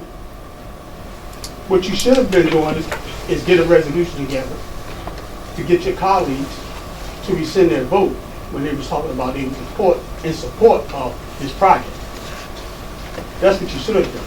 Let's get a resolution together about the guy who proposed this project, who has underpaid his workers and was fined hundreds of thousands of dollars because he underpaid his workers. And this is supposed to be about jobs in the Pleasantville, for Pleasantville residents. If he robbed the people from his other job, what do you think? He's going to give the Pleasantville people a fair salary, a fair job? It's not going to happen. Let's do that resolution about investigating what happened with him not paying his workers. And Mr. Corsi, you said that Mayor Tweedle was the one who proposed this thing. You're right, he was, but that doesn't take Judy Ward off the hook. Judy Ward sat up there as the council president and was in agreement with this project. She's not off the hook. She's just as guilty as Tweedle. Now, with all that being said, the meeting that Mr. Dovey was talking about in Pleasantville, which was the council meeting where he said he didn't get to speak because it wasn't supposed to be a council meeting. It was supposed to be a town hall meeting for people to hear the issues. And city council did not want the public to get the information that they should have gotten. So they changed it from a town hall meeting and changed it to a city council meeting so they could control the meeting and shut Mr. Dovey down. Did you know that, Ms. Fitzpatrick? No, we don't even, we're not, you're addressing me, you're not addressing the individuals. Well, did any of you guys know that?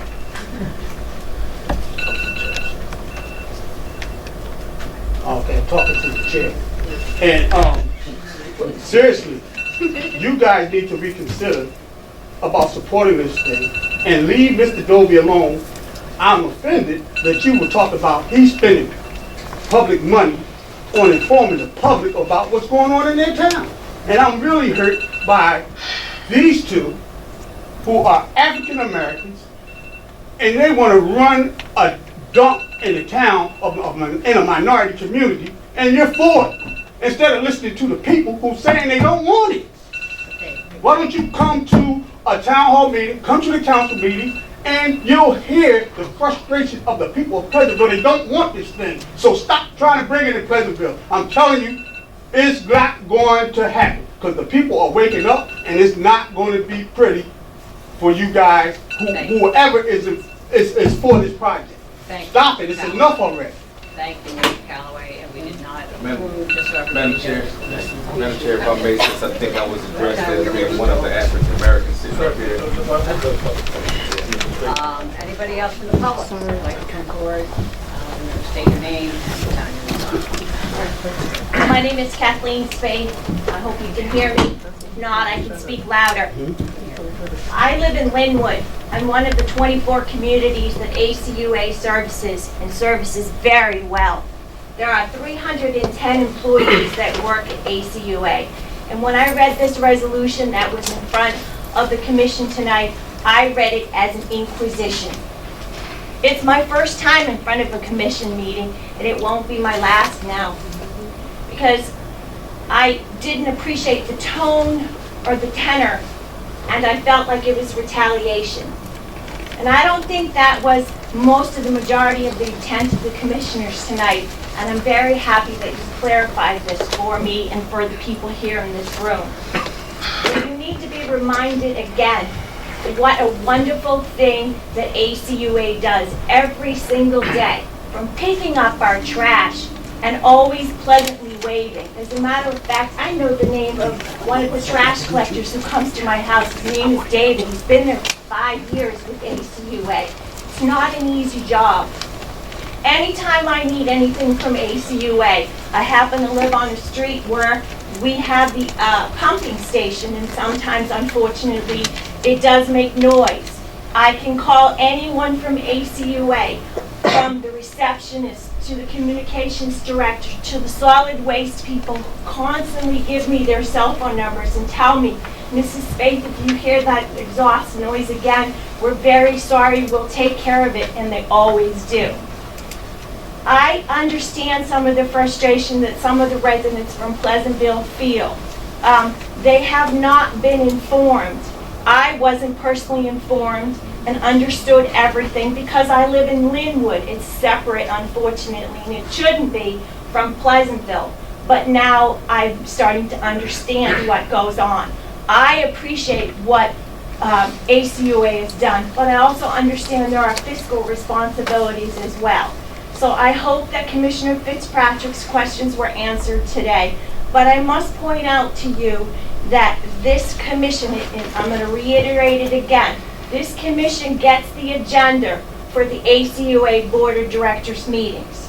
You can see the agenda, you can see the items on the agenda. As a matter of fact, I read the February agenda, which is posted online, and there are 25 items on there that have to do with fiscal items and budgets. And I'm sure if you had any questions you could direct your questions through your director, or as it's been mentioned by the president from ACUA, you could direct those questions to him.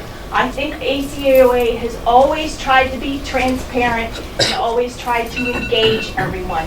And I appreciate your time tonight. Thank you very much. Thank you for being here. Do we have anybody else from the public that would like? My name is Lee Diamond. I live in Margate. I just found this so confusing, this whole thing. There's no reflection on this commission. And I just feel compelled, based on what I heard, to get up and say how much I love ACUA. It's an excellent organization. And Rick will appreciate this. I started recycling when I was 19 or 20 years old. 19, I think. I got my awareness raised when I was in college about the environment. And I was collecting my family's stuff and taking it out to Stockton and putting it in the bins when that was the standard for recycling. So I learned more today than I learned in, my effort to look online and to find out what was going on. So I can't at this point say anything else because I'd only be reacting to what I just heard in the last 15 minutes. So, but I put my faith in ACUA. Thank you. Thank you, sir. Would anybody else? Madam Chair, my name is Cristian Moreno Rodriguez, and I reside at 4114 Fenner Avenue, Atlantic City, New Jersey, 6th Ward. Madam Chair, I really wonder what Karen Fitzpatrick say if they were trying to build this waste transfer site a block from her street. I really question if Freeholder Corsi would stand toe-to-toe with someone like Mr. Calloway if they were trying to build this in his 2nd Ward neighborhood. These are my questions. And now I'm wondering why they're so okay with this happening in a majority black and brown neighborhood right off Washington Avenue, right in Pleasantville, 0.9 miles away from my family's home. I'm talking about Mr. Parker is questioning where this confusion is coming from. Look at this booklet of city council resolutions, of SWAC applications, of premature symbolic votes from the Freeholder County Board. It's obvious where the confusion is coming from. We're coming from working class communities that sometimes don't have time to attend city council meetings because they're trying to put a roof over their heads and food on the table, and you have nobody from Pleasantville City Hall talking to these folks. and saying this is what's going on, whether you're against it or for it, come out and talk about it. You have nobody saying that. I'm representing hundreds, if not thousands, of undocumented immigrants from Atlantic County that over the past couple weeks has had to deal with Pleasantville City Hall. And I'm telling you, it's a mess down there. It's unorganized. We're having so much trouble talking to our mayor, Mayor Ward, and finding out simple stuff. She's telling us she's not in charge of the day-to-day operations. Then who is? That's a direct quote from her. Then who is? You want to know where the confusion is coming from? If it wasn't for Mr. Dovey, I would have never heard about this issue. I consider myself pretty well-informed sometimes. So I can't imagine what hundreds, if not thousands, of working-class folks are going through, and you're trying to tell them that they have to be knowledgeable on this, and that they made a couple mistakes on social media posts? Mark my words. Small room tonight. Pleasantville Council put this through. You may have to take a vote, you may not. I'm not sure what entirely the SWAC process is, to be honest. If this continues, it's not just going to be me and a dozen folks here tonight. You're going to have hundreds of people at the next freeholder meeting if this continues. We've done it before, and we're going to do it again. Thank you. Thank you. And anybody else would like to come forward? Yeah. Your name and where you reside. My name is Mary Dale. I reside in Winwood, New Jersey. I just wanted to mention something. Recently I subscribed to a newsletter and I got some information that there was some dump thing going on in Pleasantville, and I was under the impression that it may be a positive thing. I just wanted to put that out there, that I don't know whether or not it's a positive or negative thing.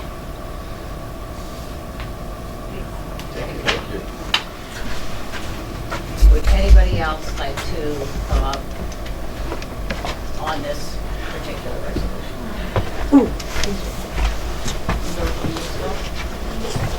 Is there anybody? Who do we have? Okay.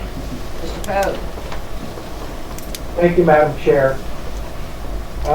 Just to have a couple of clarifications.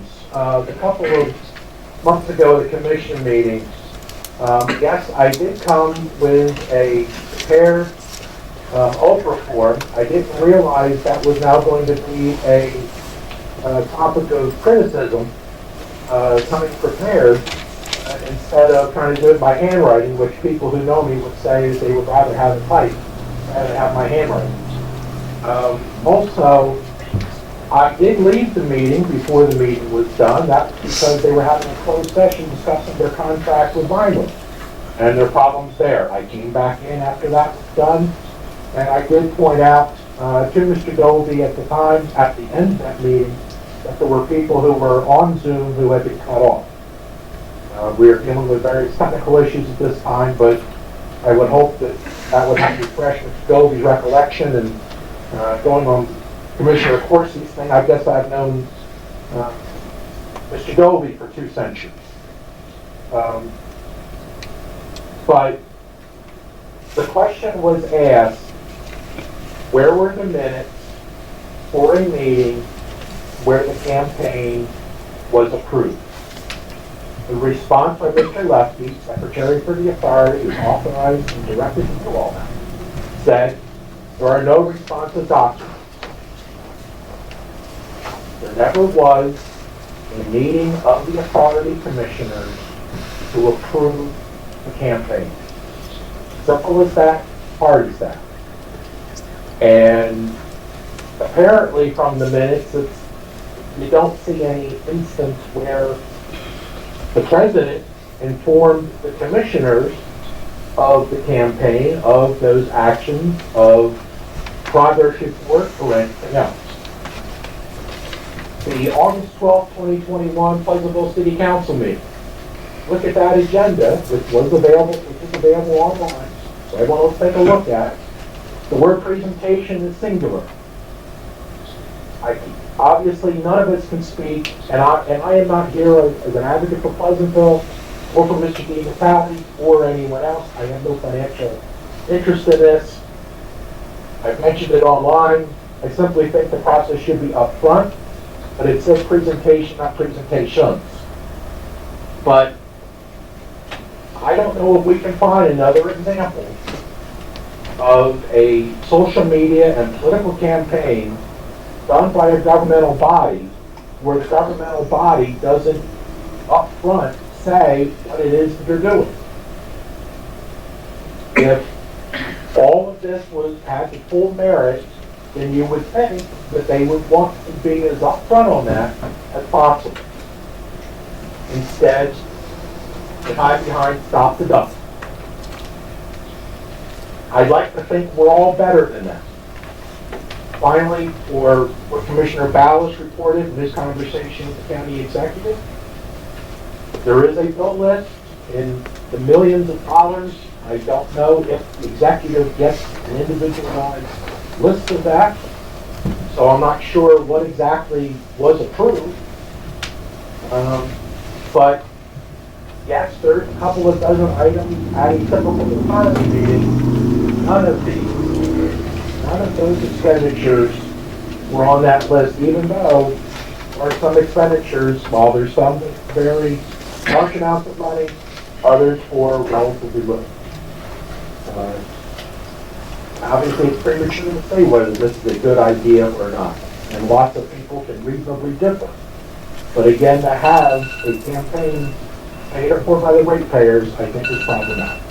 And unlike Mr. Callaway, I'll stop with the budget. Thank you, Mr. Poe. And is it Michelle Post? Michelle? Hi. I just wanted to clarify something. There was some discussion earlier that our stories have been inaccurate. I just want to point out to you, I'm reading the title of the resolution you passed, I believe, December 21st. Resolution in support of the development of a transfer station in the city of Pleasantville. The wording of the resolution was all wording supporting the development. There was discussion, and I tried to make that really clear in the story. There was discussion among members, councilmen, or commissioners, that this was not a final vote. That was in the story. There was discussion that that you really just wanted it to go to DEP for a decision. But the resolution itself and its wording did not say any of that. It did not say this is just to encourage this to be applied to DEP. It was in support of the development of the transfer station. So I just wanted to get that on the record because I take it very seriously when there's discussion about inaccuracies in my stories. And I mean, I know all you guys, I love you. You know, I hope you know that this is something I do take seriously. And I just wanted to get that on the record. If you want to clarify something about what the board did, I think it would be great to write a letter to the editor. But please, please also make it clear that the wording of the resolution, it was perhaps different than what you intended, but we have to go by the wording of resolution. That's all I wanted to say. Thank you. Thank you, Michelle. Do we have anybody else from the public? Okay, we'll take a vote. Madam Chair, before we take a vote, You have a question, that's like 10 seconds. I'm going to address the question that was directed to me. We have everything. And you can do whatever you want to do with it. To respond. So, You want to close it to the public? Because I think you'll be saying nothing in I'll a make a larger... motion to close. I'll make a motion to close the public hearing on this issue. Okay, we're now closed to public. So, Madam Chair, if I can, for the gentleman that made the comment about meetings not being at 4 o'clock, we attempted a year ago to have meetings once a month at night in different locations, and the public would not come. We attempted to take, and they would say, the show on the road. And the public was, if you got 5 people there, 4 of them are county employees, outside the commissioner's office, etc. So we attempted to do that. We want the public to get involved. What's happening? We need to hear from both sides. I've always said this, and I continue to say it. Folks elect us and then don't hold us accountable because they don't bring their behinds to the meeting, but they'll bitch and moan about everything else. come to the meeting, let us know what you agree and disagree, what you approve, what you don't approve. That's okay, and that's healthy. So I think, that wasn't going to stop. She know that didn't agree. That just gave me 10, that just gave me 10 more minutes. But, first I want to address that issue. We have attempted to go to the public in different locations. Now, unfortunate folks doesn't get involved until it's one particular issue, whatever that issue may be.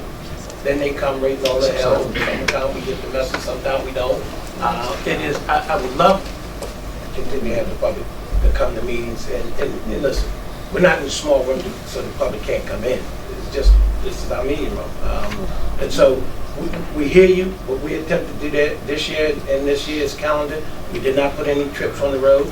That doesn't mean that we won't come back and do a resolution that the municipality asks us to come out. We'll do it. We work for the public. We don't work within this four walls of this building. We work for the public. So if they ask, we should take the meeting to the public. And we've done that. We've been on Lansing, we've been in Clinton, we've been a number of places. Can I add one thing to that really quickly? If you don't mind. Oh, I just for the only one who's been able to interrupt For him. information purposes, I had advocated and the board has supported maintaining a hybrid meeting practice regardless of pandemic status at this point, so that we can provide additional access to the public as well. If they can't leave work, some of us can't leave work sometimes, and it's a nice option. And we, in the last couple of years, have made a point of putting all of our meetings on YouTube so that they can always be referenced back. You used to have to Oprah a DVD. Okay, so now they're on YouTube. So we have made every attempt to do what we can to try to, bring access to the public and keep the public engaged. Sorry. It's okay. Good. I yield back to your No, time. that's true, because everybody, many just went back to in person. They didn't Correct. keep their, Zoom or WebEx, whatever it is, and we decided to do that. Hell, it was hell, people, commissioners to come back. But be as it may, the other thing I wanted to address Mr. Callaway's comment, and you're right, Dave, nobody says Mayor Ward is off the hook. I was just making sure that the public understood that it started under Mayor Tweedle. And if that was the case, everybody should have been held accountable from him to now. That was my only point. Nobody gets a pass. We don't even get a pass. It's just that everybody needs to understand where it started. So I wanted to be clear about that. Mayor Ward's my friend. She don't get a pass neither, but the fact was, all of a sudden the campaign started. No dump in Pleasantville, when it already had started a few years prior to, under Mayor Tweedle. And ACUA never opened their mouth whether they were for or against it, and didn't have to wait for the applicant to file paperwork. I wanted to clarify that from my perspective of it. And then the other thing is that Christian got up and makes comments about where we wanted it. We didn't pick the site, and the gentleman that talked about is down the street from Washington Avenue Street, or across the street. That's inaccurate. It's not across the street. It's a few blocks over. Yes, it's on Washington Avenue. Wasn't the point, but. Excuse me? Wasn't the point. You made a circle. No, we're not going back. the public portion. You made a comment, and I'm responding to your comment. Okay, I didn't interrupt you when you was talking. Don't do it when I'm doing. Okay. So my point is that I kid, the concerns are clear, but it's not next to the Washington Avenue School. So don't put that misinformation out in the school, in the public, that it's right next to a school, because it's not. It is. So, All right, we're not. so it is what it is. We will. And so, at the end of the day, again, I invite the public's comments, and no question about it. But this board basically strictly said, we supported Pleasantville wanting a comfort station. Again, that doesn't mean they're gonna get it. I mean, we're singing the same song, but the municipality talked about additional revenues, et cetera, et cetera. If it doesn't go, it doesn't go. But you just can't continue to have the mislies and miscommunication, misleading people when it's beneficial to yourself. That's not going to happen. At least not while I'm here. And at the end of the day, whether you like my comments or not, I will always speak up, and I don't have a problem saying what I stand on the project. Thank you, Commissioner. I just want to address, I think it was Mr. Callaway said that there was a lack of transparency, and that you may feel that that happened in Pleasantville. I don't have any control over what happens in Pleasantville, but I think a byproduct of this agenda item being on the agenda was about the biggest discussion to the broadest audience of this transfer station and its relationship to the ACUA that has happened at all. And like Commissioner Gatto said, this is all recorded on YouTube, so a lot of people will be able to get a lot of information about what's going on with this. Thank you. If they watch it. Commissioner Bell. Chair, yeah, and it really doesn't have to do with this resolution per se, but the comment came up by several people tonight with this resolution. Our previous resolution that we had passed, I think we may need to amend the title and the verbiage of that resolution to reflect what our intentions were. There was a lot of conversation that went on during that, and maybe the title and the verbiage, as Michelle Post stated, and as the letter that you sent to the press afterwards, to try and clarify it. But I think maybe we need to clarify that with the amended language that we need, that we are supporting the process, not the project. And it wasn't Michelle's. It wasn't article. Michelle's. It was It wasn't somebody else's Michelle's article. No, but Yeah, I'm just making. Michelle's comment that she Right. said. I just want her to know that. Can we amend something after we voted on it? We amend resolutions all the time. I mean, can we do it after the fact? My thought would be, let me figure it out, I'll give you an answer. And right now, you got a motion pending to withdraw. Yes, we do. Are we ready for the vote? Madam Chair, if I could just, and I promise I'll be brief, what I was directly mentioned. I want to see if they put the buzz on you too. Yeah. Not that I'll listen, I understand my authority All as a right, let's commissioner. go. Unlike others, I know you clerked it intensely. I may be new at it, but I know my power. So listen, it was said or stated as an African American that I should not be for this project. One, I take offense to that all the way, on every basis, because whether a project is good for human beings that are residing in an area, if it's something to do with the environmental issue, that's not white, black, brown. It's going to affect people in a negative way. And I have family members, I have a lodge that I'm a part of and a member of that's right across the street from the proposed project. I'm there more nights than most people. So if there's something environmentally wrong with what's going on in there, that directly affects me personally, as well as some of my family members and friends. So to make a statement like that is just false altogether. Not to mention, in terms of trying to get both sides of the information in front of the most people that I possibly could, I don't think you'll have a hard time finding anyone else that has done more work on trying to get people back and forth to Rick Dobie, and he's sitting in a room, so I'm not going to lie about him while he's sitting in a room. He can come up and say it. To go to see his presentation, which I've seen, and I've toured the facility, and I've heard everything that Rick has to say several times. And I've also gone and taken people to the other side, to the developer, to hear his side of it, because what my concern was that people weren't getting the information based on what I saw in that city council meeting, town hall meeting that turned into a city council meeting in Pleasantville, which I was at as well.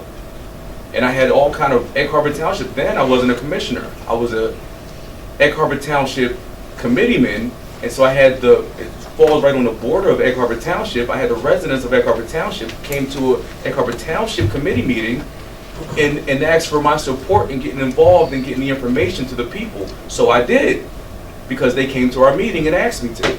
So behind the scenes, some of you in this room know that I've been very active with taking people back and forth on my own time to hear both presentations so that the public can make a decision.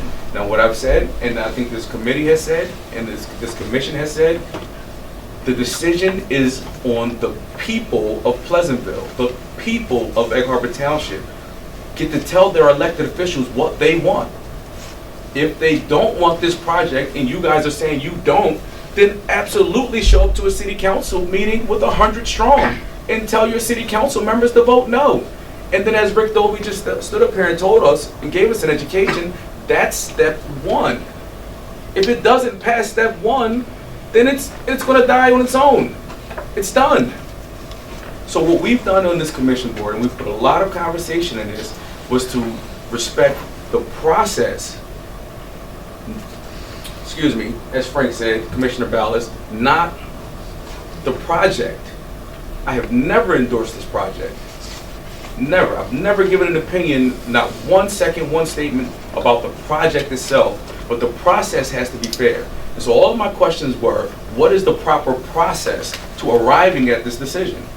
And I'm getting an education just like the rest of you, and I'm learning things. And as we're going along and learning about the process, my concern is that the people are getting a fair process and getting the information from both sides, and that's it. That's all we're doing. So that's my role that I played. I'm not endorsing this project. I'm not against Rick Dobie. I'm not against the ACUA. That's all misinformation. And that's the point that I'm making here today. That's all misinformation, and it needs to be cleared up because it's out there in the public and it's not true. So as Mr. Commissioner Ballas said, if there's some language in our resolution that needs to be adjusted, then let's figure out how to adjust it. Because everyone up here is telling you what we did not do is vote in favor of this project being done. We voted in favor of what we were informed was the proper process to it getting an approval or getting a denial. And Rick Dobie even told you, standing up here, that we haven't even gotten past step 1 yet. It's vague. So I'm gonna leave it at that. We go to a vote. And I wasn't sure, so I wasn't sure, so I apologize. You're sure. Madam Clerk, may we have, So, Madam, so the record is clear, what are you voting on? We're withdrawing. We're withdrawing, we have our answers. Just withdrawing this. do that. This one, because we have our Clear, answers. I know we vote. Okay. But the public understands we're voting to Okay. withdraw resolution 127. Ballas? Yes. Bertino? Yes. Corsi? Yes. Days? Yes. Fitzpatrick? Yes. Gatto? Yes. Parker? Yes. Risley? Yes. And Kern. Yes, motion carries. Okay, that concludes the written portion of our agenda. Do we have any special reports for committees?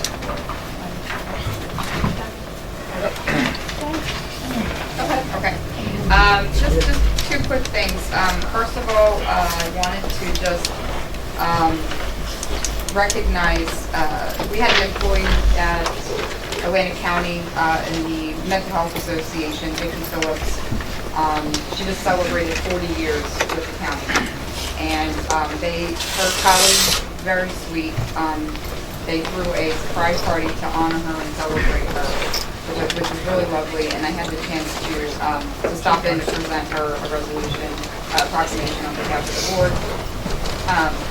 And she just really is a pioneer in the mental health world, especially here in Atlantic County. And as I shared with her, she needs to be very proud that her legacy is going to be leaving a path forward for people who need to get the help that they need and providing resources for some of those people. So I just wanted to take a minute. I wanted to at the last meeting. We had gone so late. I didn't have a chance to do it. But I wanted to recognize Vicky Phillips. Yeah, I'm very committed to that work. And just from I thought we were going to have a representative from Congressman Van Drew's office here tonight to give a few updates. Unfortunately, last minute he wasn't able to make it. But I did just want to recognize Congressman Van Drew and his passion and intervention in making sure that we maintain the independence of the FAA Technical Center here in Atlantic County.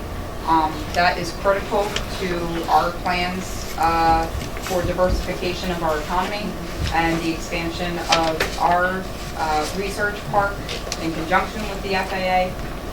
And I don't know that that would have happened if we didn't have such an ardent representative in Congressman Van Drew. So I just wanted to make sure we mention that and recognize that.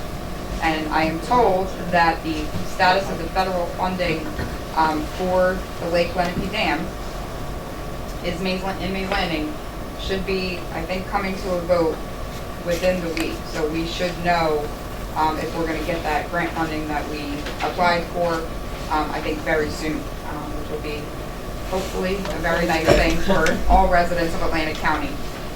So I just wanted to give those couple of updates. Thank you. Okay. Thanks. The Public Health Emergency Task Force had a meeting last Friday. Just a couple of notes. January 8th, the southeast region of the state, which is Atlantic Cape and Cumberland counties, this is COVID information. On January 8th, we were high to very high. On February 26th, we were low to medium. The positivity percentage is 0.81, which, as you know, less than 1 is good. But the last thing that the gentleman who was chairing the meeting said was COVID is not over, the numbers are not as low as anticipated, be careful. Then they talked about overdose deaths in 2021. There were 179, which is 18 per month. Most of them involved fentanyl, and there were 763 Naxalon administrations. The Senior Citizens Advisory Board met, and the 2022 to 24 Area Plan for Older Americans Act is final. In addition to the plan is using Caring Incorporated, a new service to decrease isolation in older adults, and it's called the Friendly Visitor Program. And this is the 50th anniversary. This year is the 50th anniversary of the nutrition site programs. Thank you. You're welcome. Madam Chair. Go ahead. Parks and Environment Advisory Board met on 3/2/22. We had the AmeriCorps ambassadors came to introduce themselves to everyone, which was pretty cool, and talked about some of the projects they have going on. We have two rain barrel workshops, one in April and one's going to be in May. And also they reported that they're working in conjunction with that commission and the local green teams. So some of that was reported. And some of the things that they're working on are water sampling programs, the cleanup program at the Wildlife Refuge, and on 3/22 and 4/27, 3/24, I'm sorry, and 4/27 at 7 p.m. there are two webinars on stormwater management hosted by Ken Abel, and you can find that on www. I know you don't say that anymore, but .jcnerr.org. And also, we heard a lot of money being talked about early on about the library, so I wanted to report that as well, one of the subcommittees that I sit on. And so for the public's information, I probably should have said it then, Madam Chair, but a lot of that, if you go to any of our libraries, you'll see there are major projects going on in our libraries, new roofs, new heat and air conditioning systems, HVAC systems. So there's a lot of updating going to our library systems right now, so that's being taken care of. You saw we voted tonight to the first reading on some grant money. There's a lot of grant money coming down, and so you'll see the projects already starting right now taking place. So I wanted to give that report. Also at Egg Harbor Township, I know we just got, Jerry, you can help me, we just purchased hotspots. If I'm not mistaken, we just purchased hotspots for each of our libraries, so that's important to know. From T-Mobile hotspots, and I think Egg Harbor Township received 2 of them, or 1 of them, or something of that nature. So, just to report on that, so your kids can have hotspots at our libraries now. So can we. And we can as well. So that's another cool thing, because you can't really do any research nowadays without a hotspot. No, that is good. Thank you, Commissioner. Thank you, Madam Chair. From the Bridges and Roads Committee, we recently met to discuss a couple of pressing issues. One was the Green Bank Bridge in Mulligan Township. That's the old bridge there. Mayor, if you guys recall, came in last year. We sat down and discussed all the options with replacement, the cost and all that. And the committees agreed to move forward with a full rehabilitation of the mechanical, electrical controls. Something I wish we had done maybe. Well, we did do some on Dorset Avenue, which we like to talk about a lot.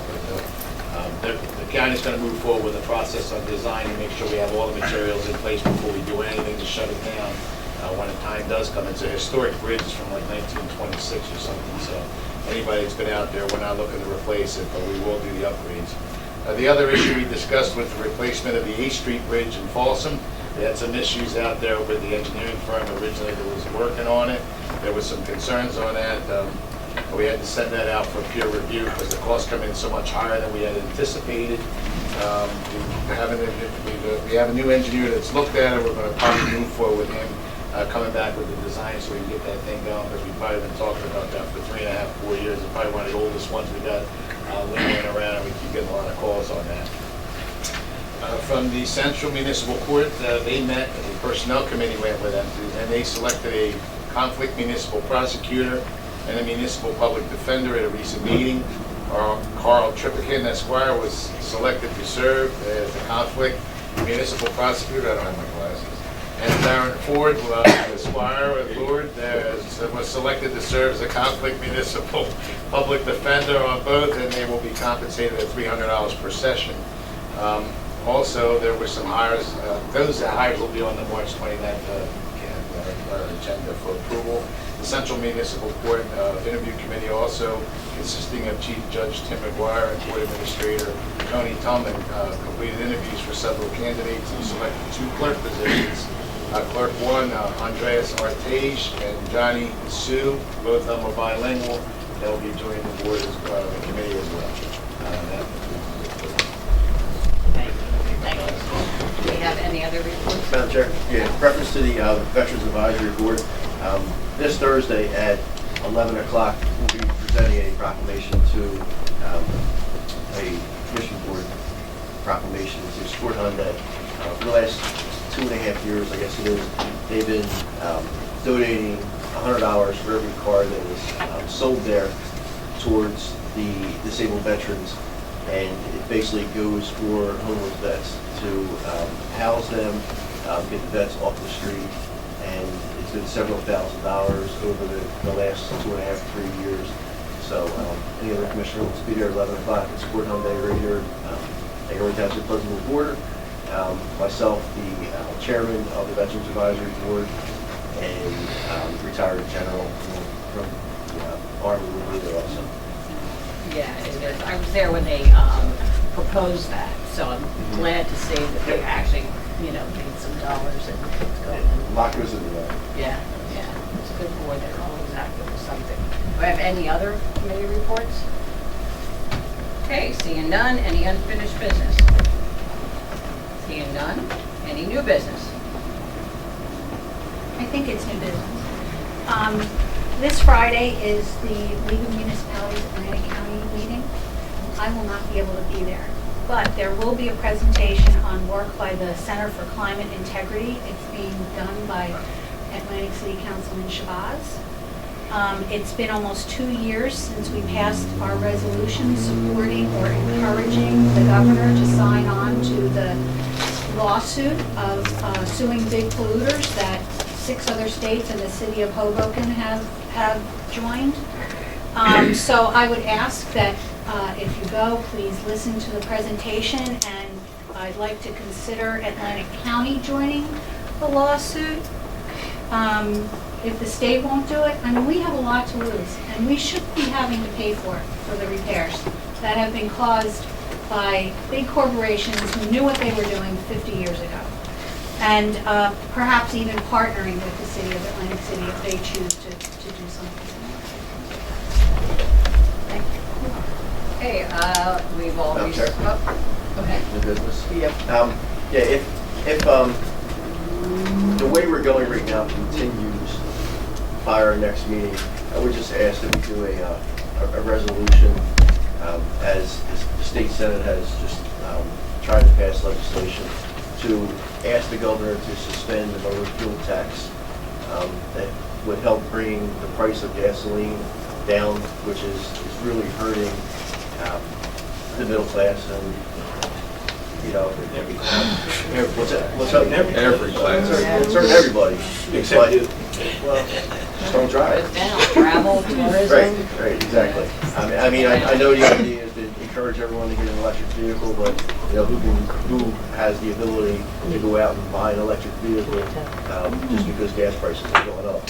So while this conflict is going on overseas, if our governor can can either reduce or do away with, or suspend them for a time period to lower the price of gasoline and with diesel fuel, I think that would be something that we should support. Absolutely. Yeah. So you suggesting that the next meeting, the resolution be done, correct? Well, hopefully everything's all done and over with by then, but I don't If think not, it will it needs be. to be on the agenda. Yeah. Exactly. Good.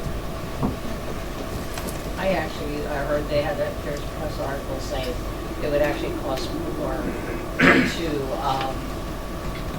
charge the electrical vehicles than it is with the way the gas is. Did you see that article? Yeah. Pros and cons, opinions back Yeah, and see forth. the article? I know, I'm looking at like right now, and now it's much less, like a third of it. Yeah, it's funny, I mean, I didn't look, I read like a little bit of it, but. So, Madam Chair, before we move on, so I want to go back to Commissioner Bowers. If in fact it's not done by then, I would like to see one. So we need to at least prepare for it. Exactly. You need Yes. to send Okay, you. Got it. We'll talk later. Got it? Thank you. Thank you. Any other new business? Okay, we've received copies of written communications and petitions. Any commissioner comments on anything we've received?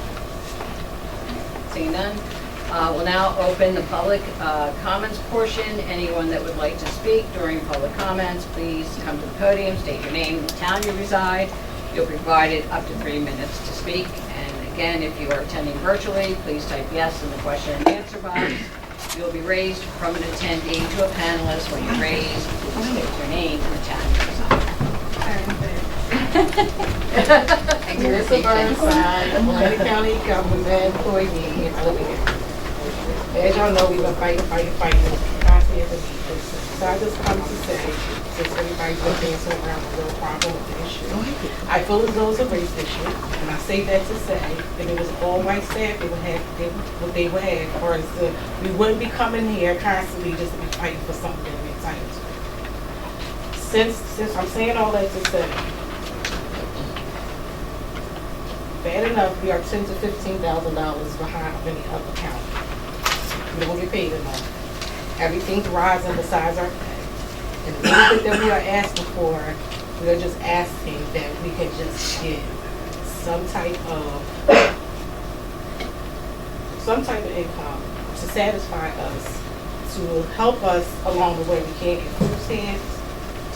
We cannot see our pays is just not enough. I don't work 2 jobs for 3 years now. I stopped, now I'm ready to go back because I just can't afford to work with one paycheck. So we're just asking if we can come to some type of understanding. If it's $5, $7, $8 is just not enough. Even with minimum wage of $7.24, $7.25. For somebody to offer us $5, that's a smack in the face. So I don't think what we asking for is a lot. And I don't know why we have to struggle to continue to fight. When the money was already given, we just asked them for what is rightfully ours. We worked 3 months, no time off. You couldn't call out, but we had to report every day. So all I am asking is that if we take into consideration that we get this hazard pay money, meet in the middle somewhere, and like I said, a closed mouth don't get fed. So we are going to continue to come, and we're just asking for Atlantic County to do what is right. Thank you. Madam Chair, Branch High, Hayward Township. I work for the county. I'm telling you where Mr. Henry straight.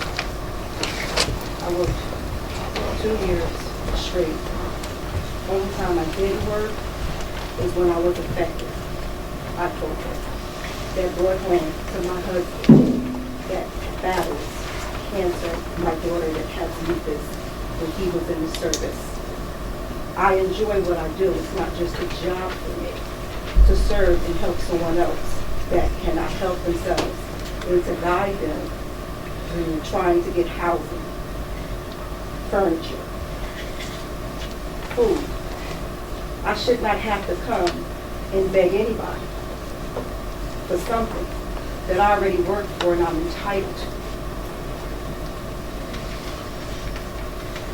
During that time, I buried 4 from COVID, then turned around again and barely 5. Then had to leave my job because I was affected by that mentally.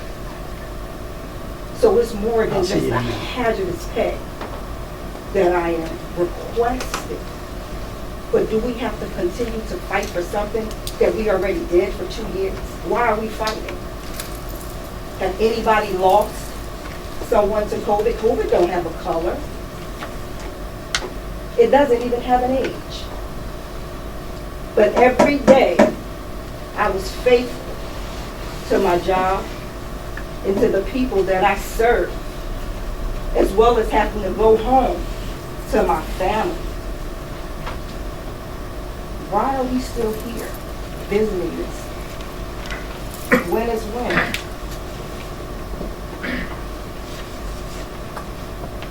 Why do we have to, the little people, to be stepped on? How much our voices have to be heard? What do we have to do? 2,000? 50,000? Still, you're not hearing us. You're not moving on our behalf. I heard everything that went on in this room here. How the committee's supposed to be here for us and help us and do this and do that. Where's your help now? How long? Before too long. This ain't about a color thing. It's about what we're supposed to do as a people. What is right. That's why I'm here today. And you will continue to see my face.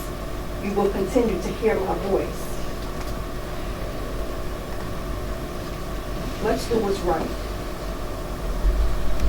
Have a good night.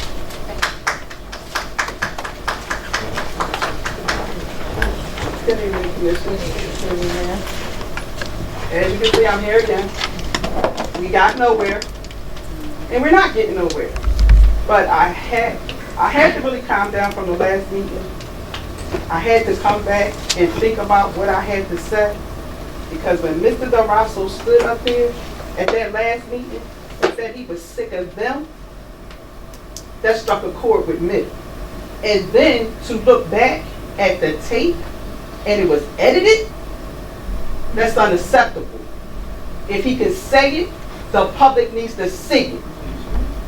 Because the way he said it could show you how he feels against us. And it ain't fair, nor is it right. And I had enough. As you hear, the 2 young ladies who just stood up here were frustrated. We're tired of being stepped on, treated unfairly. It ain't right. We worked this. Where was Mr. Darasso at when this pandemic went on? We were in the building. All we keep asking for is to sit at the table. If you see the paper that I gave y'all, $4,000 for 500 hours, $2,500 for whatever hours. Everybody else got $4,000. You know what we got? $1,440 because we only worked 288 hours. What's that? We had people who caught COVID in the building. You know what we was told? Don't tell your co-workers. Excuse me? Again, don't tell your co-workers. But yet, you just heard what Ms. Todd said, how she got it. Nobody's listening to what we went through.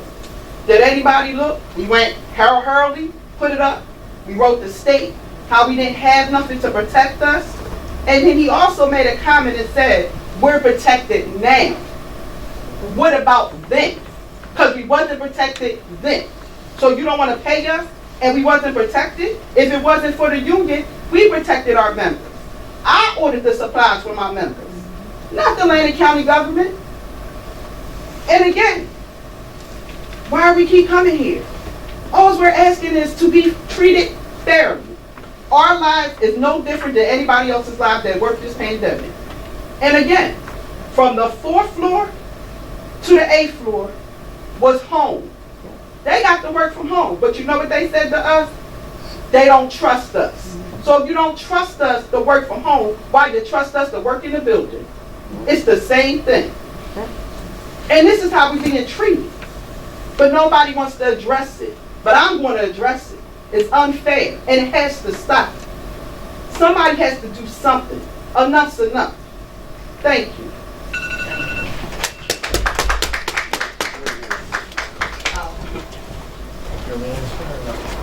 Yeah, I'm Ma'am, sorry. for the record, could you just tell the chair your name and address? Oh, I know you sorry, said- Moni Griffin, local president of 3202. And the town you live I in? mean, 2302, What town do you live in, ma'am? Pleasantville. Thank you. Good evening, Commissioners. I'm Russell Aldean.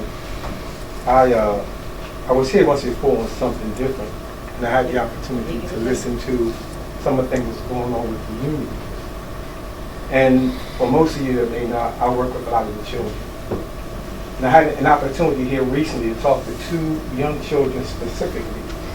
And they was telling me, you know, about their mothers. And they mentioned their names. I won't mention names because they're here tonight. To hear what they had to say, what they're forced to do in the street to make ends meet. Some of you know for a fact sneakers cost $400 or $500. I don't say it's right to pay that, but they can't ask their mothers for it. Because Mr. Del Rosa doesn't want to play games. This is a game. Honestly, this is really a game. And I'm not blaming none of you for it, but you have got to understand this is a game. It's people's lives. We can't keep doing stuff like this. If people have earned something, give them what they're supposed to have. Don't keep making them suffer. Don't keep making them come up here week after week or whatever the case is. Don't keep making them do that because eventually it keeps getting pent up. Next thing you're going to hear, 2 or 3 people are going to be fired. And it's not right because we do know that that's what they'll do. You know? So I'm only appealing to you to get you to understand that please don't let them keep coming up here. You know, I will continue to support them. And I say certain things, I don't want to point out my brother here like Ernest, but Ernest lives in the hood. He knows some of the things that go on. Maybe behind closed doors, maybe he can share those things with y'all. These people here are desperate. And you keep pushing them back, like, go on back, get out of here. I don't want to hear that stuff. Get out of here. That's how they feel. They feel like animals. She said she's working in this. Come on. You know, I mean, if you really want to understand what's going on, honestly, and I'm not putting you on the spot, go down there.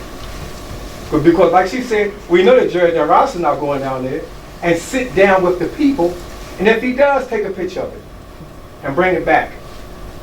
And I'll come here and I'll dance for you. I don't know what kind of dance I'll do, but I'll do it. Honestly, because this has to come to a stop. Most of these women are also single. So, I mean, they take a lot from people that's going on.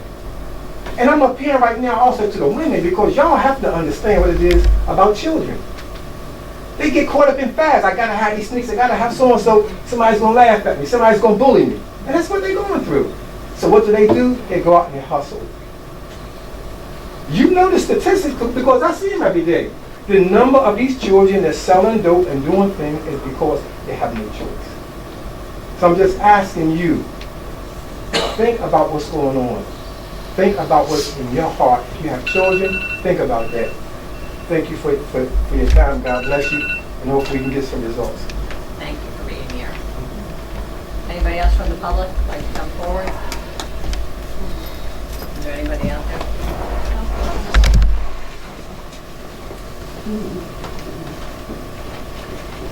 Be civil now.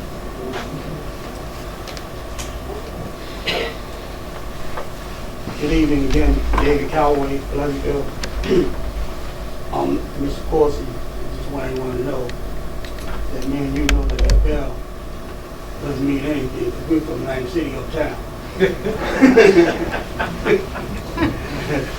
But anyhow, I wanted to thank the commissioners again for the resolution that was passed about the Keon Frazier child molestation thing that happened.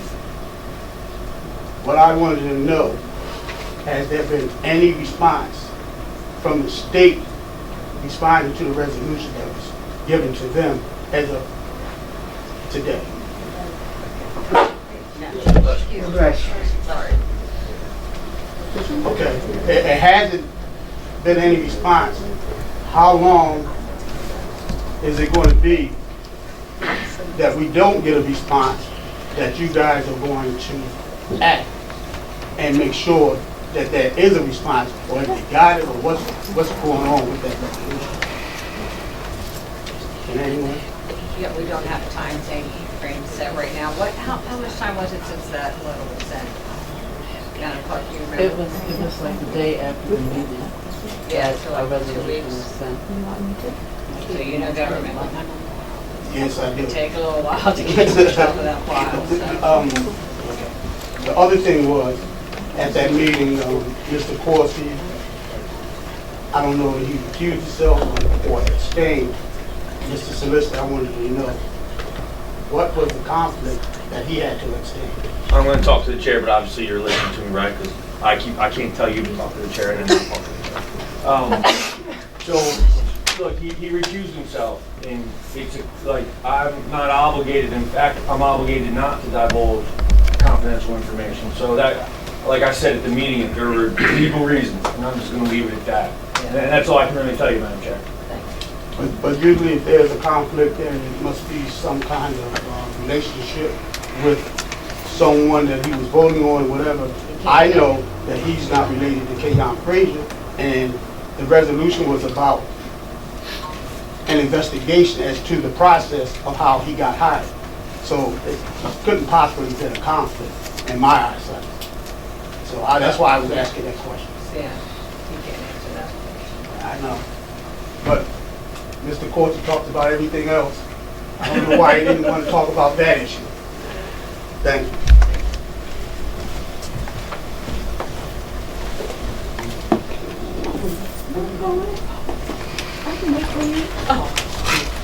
I'm Jacqueline Farmer from Summers Point, New Jersey, and I'm here once again. A couple weeks ago, I came up and I spoke on behalf of the poor, dreaded horse that still has not been buried. Working for Atlantic County, I have pride in it. We are the lowest paid county in all of New Jersey. I know you guys have heard it. It's a fact. Every time that's mentioned, we are reminded of an administration that was in place before a lot of us came on board. So we had no control over voting, we had no control over any of that. But what we do have control over is earning. The salaries that we earn, they're too much to qualify for services that would be of any assistance to us. The very services that we provide for our neighbors, our brothers and sisters. But we make too much, but we don't make enough to be able to live stress-free, like our co-workers in other parts of the state. This hazard pay money, we earned it. It was put out there for us, for working this pandemic, and it's hazard pay. Hazard means there was a hazardous condition at the time, and we continue to show up. This isn't money that we're asking for you to just give us because we know it's out there and we want it. We earn that money by coming into that building every day and servicing the people of Atlantic County. The county asks us to be mindful of the culture of Atlantic County, to be fair, to be decent and upstanding when we handle our customers and when we interact with each other.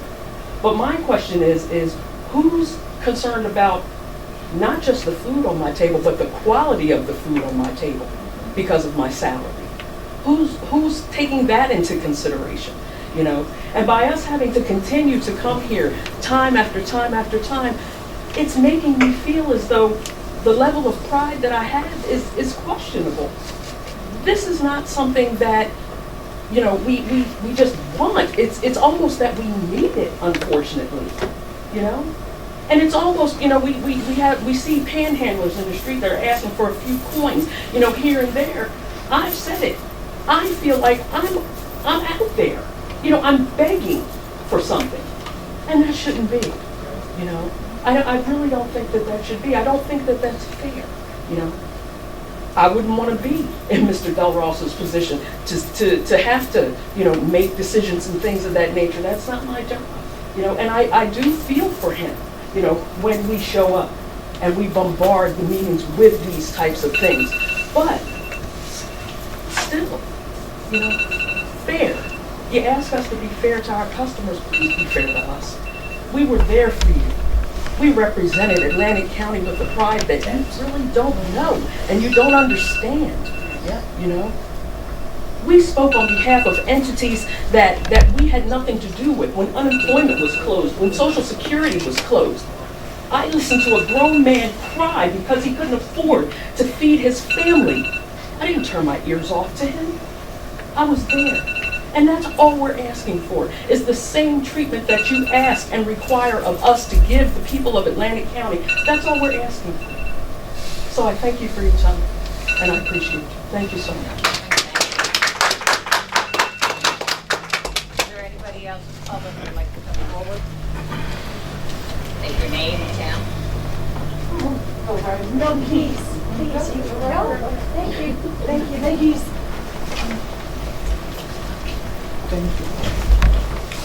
My name is Kathleen Spade, and I live in Linwood.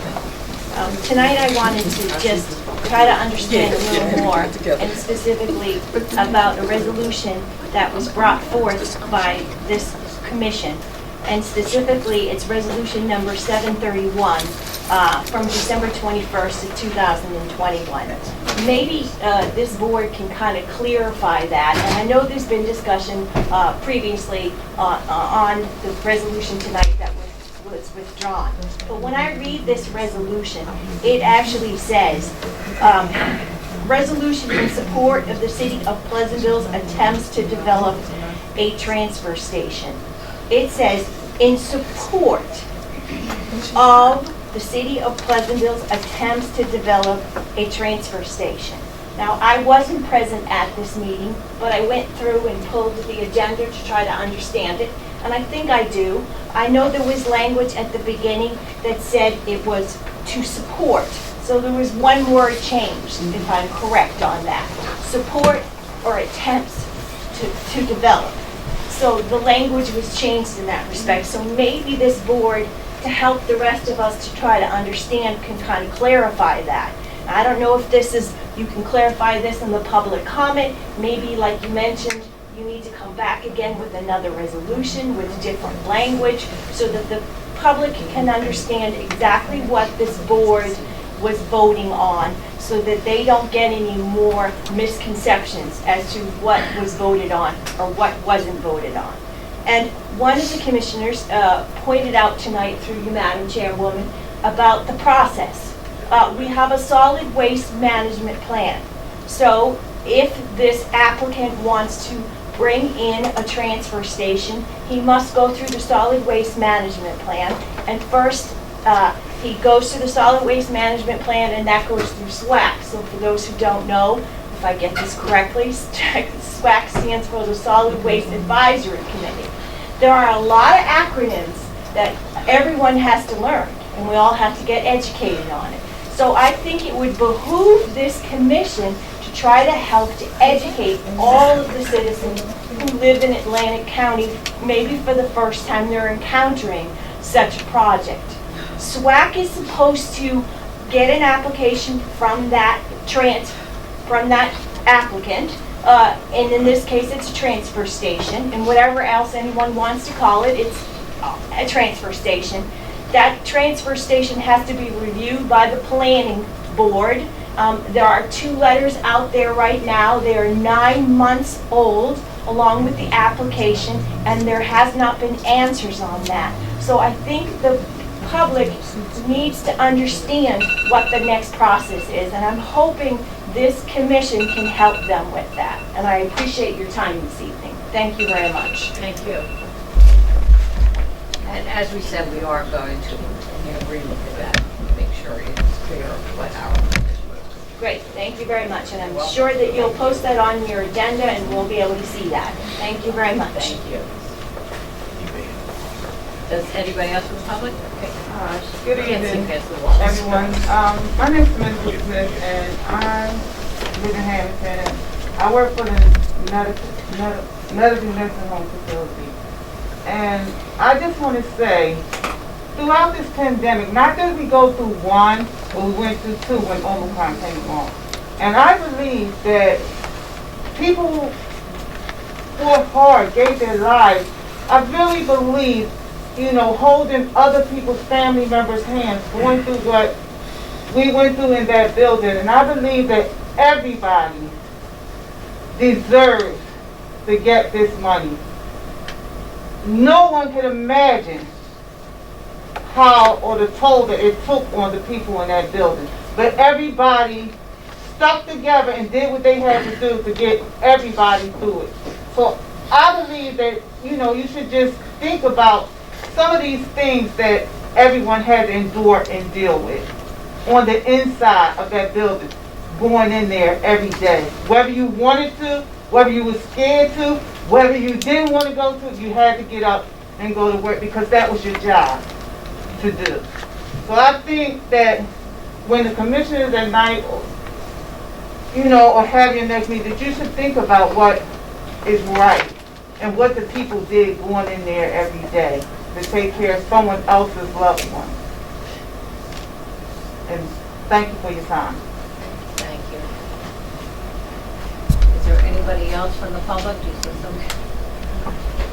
Good evening, everybody. William McLean, Pleasantville, New Jersey. I just wanted to say to the commissioners and everyone here that, I support our union totally. It's been rough, and we're all going through tremendous sacrifice, hard times, some sicknesses, everything. We stand strong together. We have nothing else to do but that because we're faced with some consequences that we must deal with. And again, I just want to thank y'all, and I didn't have much to say because it's been said throughout. And thank you. Thank you, sir. Is there anyone else from the public that would like to come forward? Is everybody on? Okay. We'll close public portion of this meeting. Any comments for the good of the order?